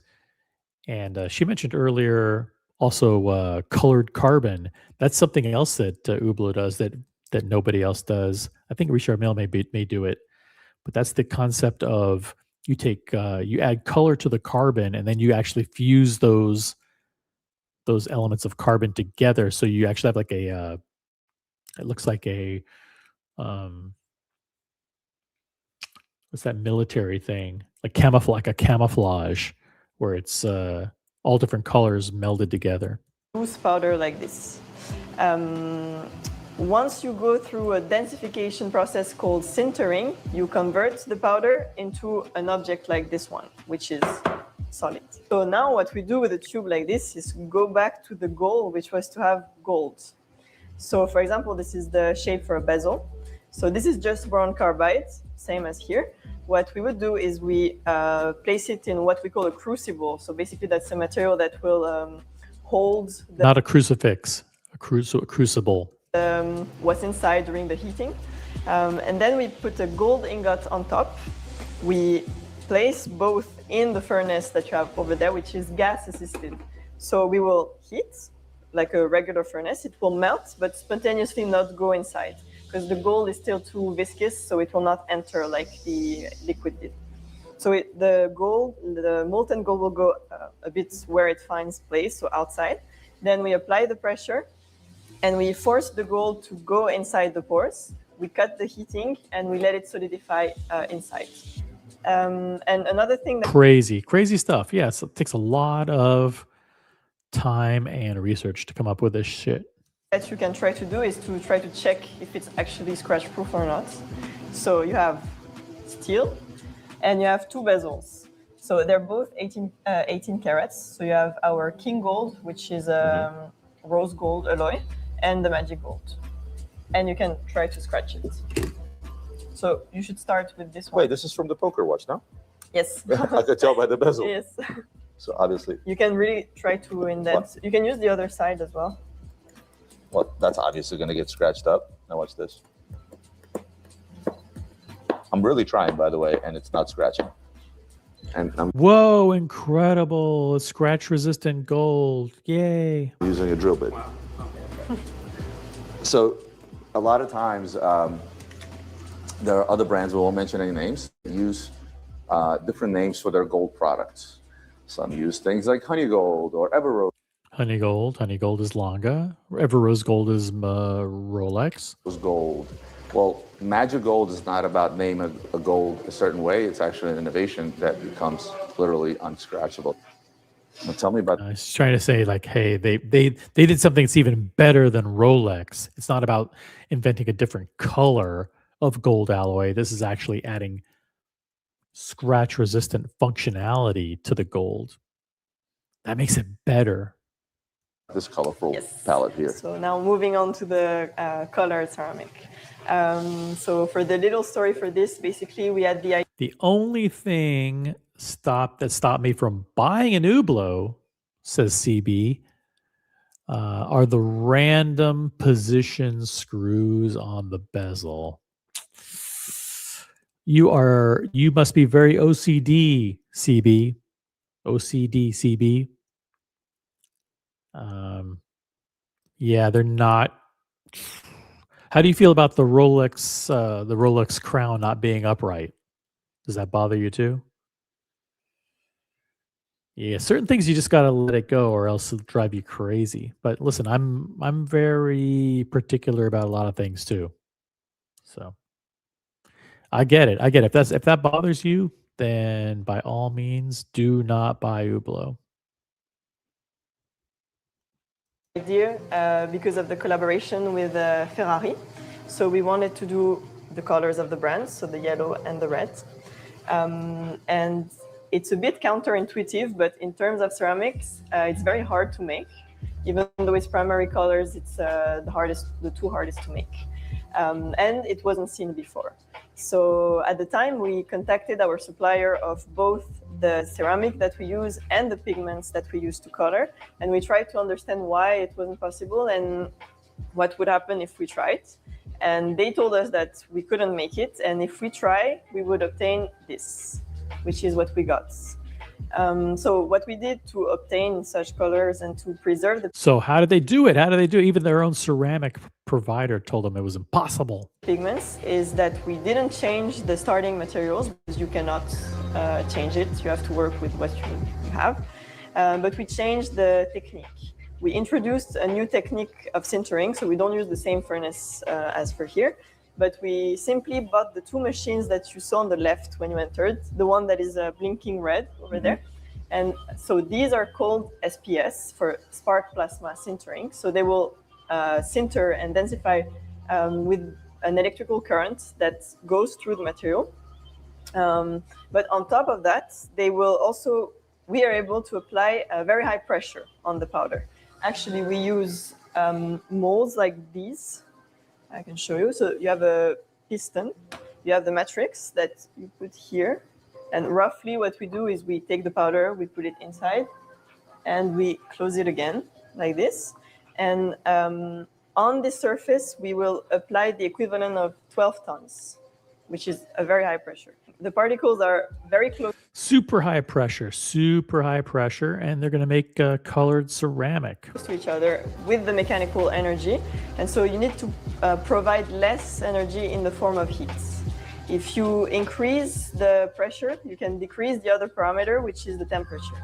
So we actually go to a very high pressure that we are just below the temperature to which they react, and they're preserved. Yeah. So when, again, some of these things have been taken for granted. So many Okay, we don't need Roman to now spoon feed us pro Hublot propaganda. So we get it. Like we can see the innovation for ourselves. We can see the amount of the resources and the commitment that it takes to do it. We get it. Now we don't have to be spoon fed the additional line. Like, Like I've been saying for many years, on the same token, there's some brands that do this, but yet Hublot does this, and it's a level of thing that's a pretty good. And it's like you don't need that extra level. I understand why he's doing it, but it's unnecessary. This is good educational content. Just let it be generic educational content, and people will remember. Oh, like I saw that video. It was pretty cool how Hublot does magic gold. That's like the best outcome, for which you can hope in this case. Are you going to change minds? Comment from Basil's Bezels, is Hublot, maybe Hublot's misunderstood. Maybe they are, maybe they aren't. If you're going to change the misunderstanding, it's going to take years and years and years to change it. And you do it, just let this educational video sit out there for a few years. Maybe people stumble into it. You don't have to add whatever he's going to add on top, but let's listen to it anyway. And they're preserved. Yeah. So when, again, some of these things have been taken for granted so many times. Oh, it's a ceramic bezel. Oh, it's this color, it's this color. Don't take those things for granted. It took years and a lot of innovation to be able to come up with that. True. And but a lot of their colors are ugly. A lot of their colored ceramics aren't particularly attractive. Then again, you put the same exact thing on Richard Mille, and Richard Mille is beautiful. It's all about the brand. It's all about watch guys rationalizing what they like. This is not a rational hobby. So why is it that I speak so highly of Hublot, right? Oh yeah, we don't need to hear this part. All right. But thank you, Roman. Thank you, Roman, for allowing us to play your content. By the way, check this out. Unrelated to Hublot. We have our first celebrity sighting of the new Yachtmaster 2. Let me pull this up here. The new Yachtmaster 2. This is his name is Micah Richards. And he is the former England defender and television pundit on BBC's post-match analysis of the World Cup. And this is the first celebrity sighting, but it isn't the first actual sighting, because we actually have a member of the colony that actually has this watch. And he was the member of the colony, was the first person to get this watch in the United States. But this is the second person, and this guy's a celebrity. So congratulations to Micah Edwards. Good night, CB. Thank you for tuning in. Hope you had a good time. And what else is going on in the world of watches?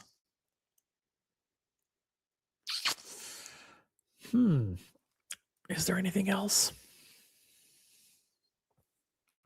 Or are we done?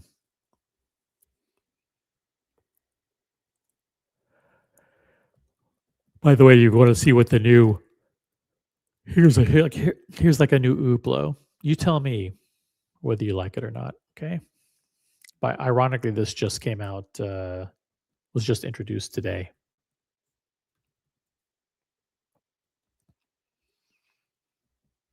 This is the Big Bang Sapphire Sky Blue. So it's a sapphire case with the sky blue skeletonized dial. What do you think? I wonder what the price is on this.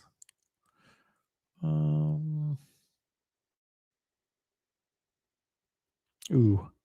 See, guess how much this is? See, no one's awake. That's the problem, is no one will be able to guess in the chat. But if you're awake, If you're awake, guess how much this is.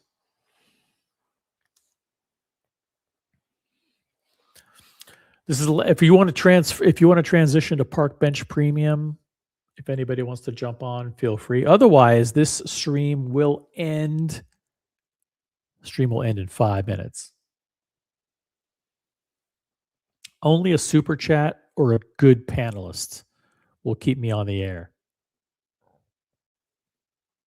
Only a super chat or a good panelist. Or a membership upgrade. But if you're going to do a membership upgrade, make sure you do it on a non-Apple device. Non-Apple device, guys.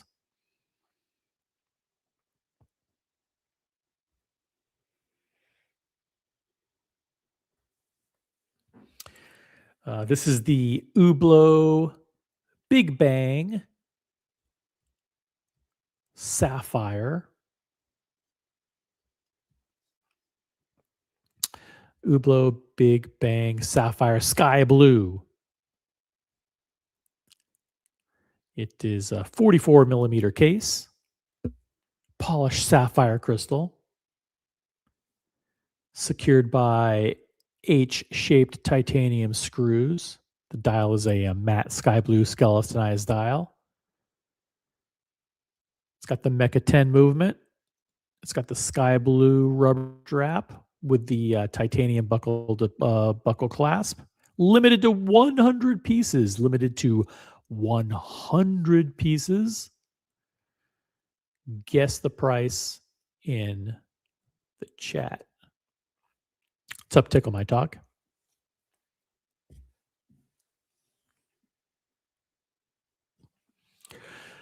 We're ending the stream in 4 minutes, guys. The stream is going to be over in 4 minutes. This is your chance to guess.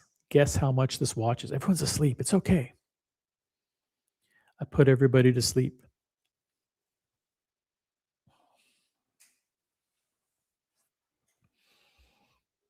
It is a Friday night. Where is everybody on a Friday night?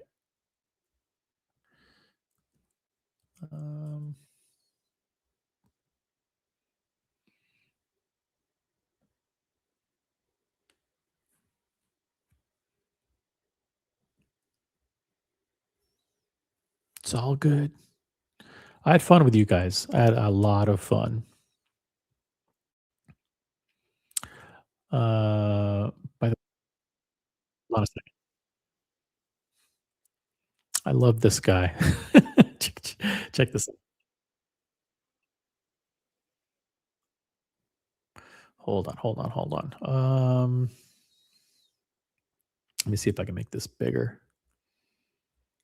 This is our good friend at. Oh, by the way, the price before we transition away to my good friend Stephen L's in the chat says 125,000. Tom Voss, good night, sweet prince. I'm going to sleep in 4 minutes. That's $84,000. $84,000 for this Hublot. $84,000.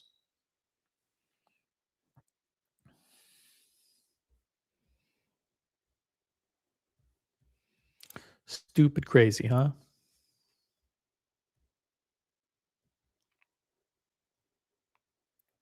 All right, check this out.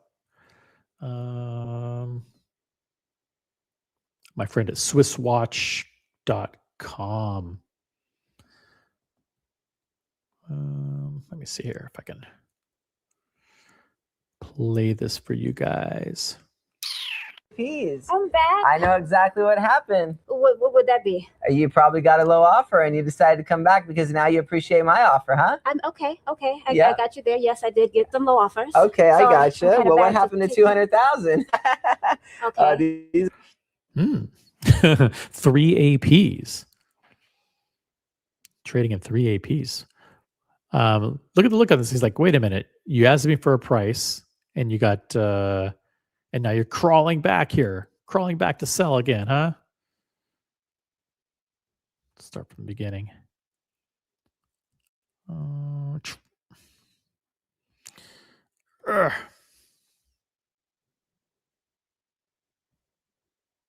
we go. No. How are you? What brings you in today? Oh, welcome Hello. back. Welcome back. You're back Yeah. with the 3 APs. I'm back. I know exactly what happened. What would that be? You probably got a low offer and you decided to come back because now you appreciate my offer, huh? I'm okay. I Yeah. got you there. Yes, I did get some low offers. Okay, I So got you. I'm kinda Well, what back happened to take- 200,000? Okay. These are nice. These are really nice. Okay, I got All you. right. What was your Yeah. highest offer you got? I don't really want to disclose that, but I think I got maybe it. I want to take Okay. you up on In other words, I gave you an offer and you got a whole bunch of lowball offers. Now you're crawling back to me, and I want to know what they offered you because I want to offer you slightly more than what they offered you. your offer. this Okay, time, I got it. think. I got Yeah. it. It's funny, I actually did some further research on these model numbers after you left that day because I felt that I may have offered a little bit high. Yeah, and what did I offer last time on all three of them? 110. Yes. $110,000, Yes. right? Yes. I got you. Maybe we can go a little higher. So you got or- offered less, and now you're coming back asking for more, right? That's not Okay, what well, I said. Ooh, he's being spicy with her. He's like, listen, you went out, you shopped around, you were price shopping, you got lower offers, and now you're coming back to me and asking for more money. I don't think so. I did some further research on these, ma'am. Okay. And these model numbers, the watch market overall is very slow right now. How do you think? How did she get 3 APs? How did she get 3 APs?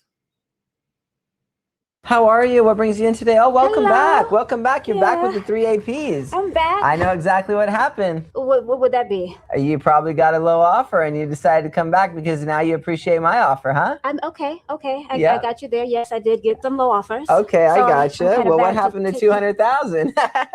Okay. These are nice. These are really nice. Okay, I got All you. right. What was your Yeah. highest offer you got? I don't really want to disclose that, but I think I got maybe it. I want to take Okay. you up on your offer. this Okay, time, I got it. think. I got Yeah. it. It's funny, I actually did some further research on these model numbers after you left that day because I felt that I may have offered a little bit high. Yeah, and what did I offer last time on all three of them? 110. Yes. $110,000, You don't remember?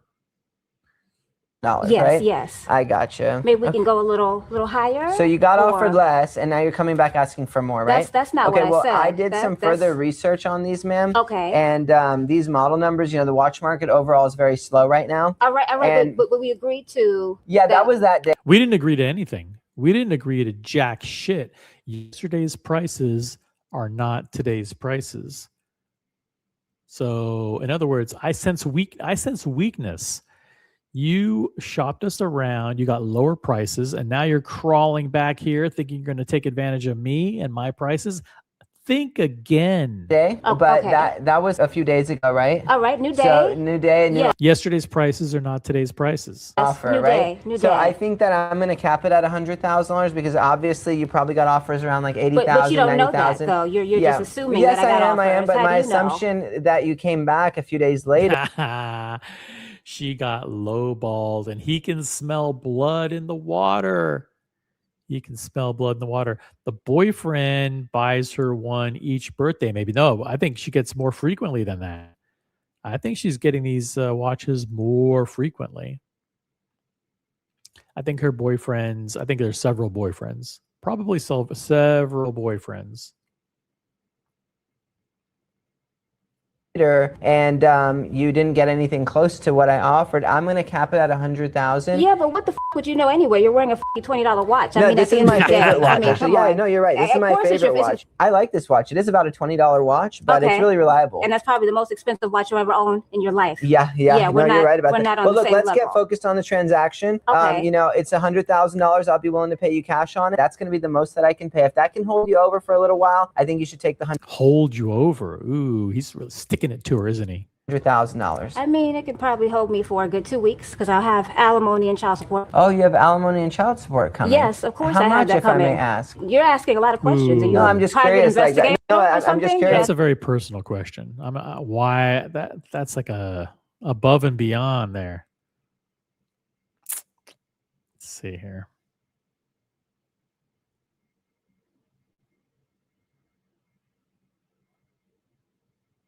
I mean, it could probably hold me for a good 2 weeks because I'll have alimony and child support. Oh, you have alimony and child support coming. Yes, of course How I have much, that if I coming. may ask? You're asking a lot of questions. Are you No, a I'm just private curious. Like that. investigator No, or I'm something? just You're curious. asking Like a lot that's of pretty. questions. Yeah, I mean, how much in alimony and child support you get? At least 40K, Oh, probably a little 40,000 more. per month. Yeah, Wow, that's yeah, great. because he Good- got so good many for around. He gotta, spread that shit out. Yeah, I Yeah, gotcha. Okay, do you yeah. have your ID on you? Did you bring your ID? I actually do have my ID. Okay, Yes. all right, sounds good. And There you'd you like go. cash, 100,000 cash? Of course I want Okay, cash. 100,000, Yes. I need cash, Is that even a please. question? And by the way, ma'am, I brought you a bottle of champagne as a gift. What is that? This is a bottle of champagne. I don't want that shit. I'm already buzzed. It was dry last time. You didn't have anything. Oh, okay. All right. Well, this is $100,000 for you. Okay. Okay. That's 10, 20, 30, 40, Okay. 50, 60, 70, 80, 90, and 100 for 100,000 cash. Okay. And again, that's Thank the you best so much. we can do. Of course. But do you have any other watches for sale? Do you have No, I don't. I came to Okay. get. Well, I'm saying if you have anything else in your collection you want to get rid I of, I mean, want you're you to come cheap. back and see me. Why would I want to come Okay, back yeah, anyway? Then you want to offer listen, cheap champagne. Now you want to offer champagne when I'm drunk already. All right. Sounds Okay. good. Thank you so much. Okay. All Well, right. even though you're Yeah. drunk, I think you made a great I decision. had to you be. know? I had to be. It's not like you offered anything up in Yeah. here until I said Okay, something. all right, thank you so much. I Thank appreciate you, okay? All right. A little bit staged, right? Staged. Gildan says Maury Povich watch sales. Yeah, it's a little bit staged. It's a little ghetto content, It brings in the viewers, though. It brings in the viewers. See, viewers are up by 17% just playing this video.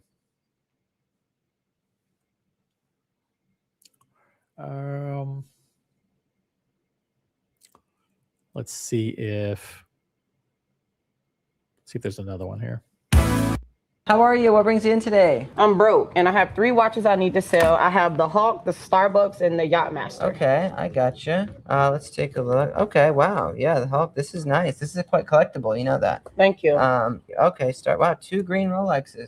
Starbucks. Okay. And then, okay, the Yachtmaster. This is cool. Okay, and these are nice. Why are you selling them? She's got the Hulk. She has a Cermet and a Yachtmaster. Pretty nice. How much you want to guess? How much you want to guess that she gets for him? That doesn't matter. I need money, obviously. You obviously need a watch. You don't even have a watch on. Yeah, no, I don't really wear watches, but these are nice pieces though, really nice watches you got. And why are you selling them? That doesn't matter. I just said that. Listen here. I need some Listen up. It doesn't matter. money. So let's make a deal. You need some money. How much do you need? I need about $50,000. 50,000. Oh, for 50,000, we could pack them back up. I mean, there's no deal at 50,000. Listen here, you Indian piece of shit. Ooh. Okay, remember, these videos are for entertainment value only. You're going to give me exactly what I want, or I'm going to take my watches and I'm going to leave. Do you understand? Okay, I got you. Okay, But I'm just great. saying they're not worth 50,000. Is it better if I talk like this? Do you understand me more? Yes, I need actually, $50,000. Yes, I love that. Okay, actually. Yes, thank you. Thank you. Okay, so we got to be realistic here. Okay? Me slapping you in the face is realistic. Okay, we've got to be realistic. I do you one even better. You give me the 50,000, I throw you in some beans and rice. Okay, all right? I got you. Okay. Look, I mean, when I do the math for this, if I'm at 10,000 for this, and 15,000 for this, I'm at Love the calculator is so good. 7,000 for this. I'm at 32,000 for all, and you don't have the cards for them. That's the thing. None of these watches have the original. They paperwork. do have the paperwork in them. Did you look at them? Oh, They do okay, have okay, it. okay, Yeah, okay. they And do all have of them, it. all 3 of them. All 3 of them. Oh wow. Use your eyes. Okay. Maybe if God gave you a little bit more eyes and not so much nose, you would have seen that, right? Yeah, Okay, you're right. You're right about yeah. that. Yeah, okay, having the cards is a big help. See, I didn't know this one was a 2025, so that makes it more valuable to me. Okay. 3 watches, 3 cards will come up 3,000 to 35,000. You want to see how one of them watches tastes? Do you want to see? Maybe the Starbucks one. Maybe you'll like the way that one tastes. You want to see? Go up some or eat one. I'm gonna make you eat one. Okay. Final offer. That's All it. right. Go up or Okay. I'm going out. What do you need to be at? Because I'm at 35,000 on a cash deal. How much do we need to be at to close you out? 42,000. 42,000. Okay, I got you. I'm gonna come up on this one by 1,500. This one by. I cannot do 42,000, but I can close you out at 40,000. If we can't make a deal, we can pack them up. No disrespect. We can pack I will them up. take the 40,000. Thank you. Okay, all right. That No sounds beans, good. no rice. Okay. No all right. beans, You gonna no give me rice. some rice and beans? No, Okay. I'm not. All right. So Hurry took up that with out the the money. deal. All right. I got Okay, stuff you I got your gotta ID do. right Yeah. here. All right. Give me just a moment. Okay. These are all staged and phony, but they are so entertaining, aren't they? Hurry up. It's gonna take me like 2 minutes. Okay. So give me 2 just seconds. a second. All right. And make sure all the 40,000. I money's need there. 40,000 cash. All right, ma'am. There's your ID, and we've got 10, 20, 30, 40. All Okay, right, so it it's shouldn't take you that 30 long to and count 40. $40,000. The next time I come in here, don't play with my money, or I'll pull your teeth out your mouth while your pops is watching. You understand? Okay. All right. Thank you so much for coming in. How are you? Jeez. All right, guys. That's all we have for tonight. Tom Voss, thanks for watching. Time to go to bed. Everybody upvote the live stream. Thanks for tuning in. Happy weekend, everybody. Peace out. Have a good one.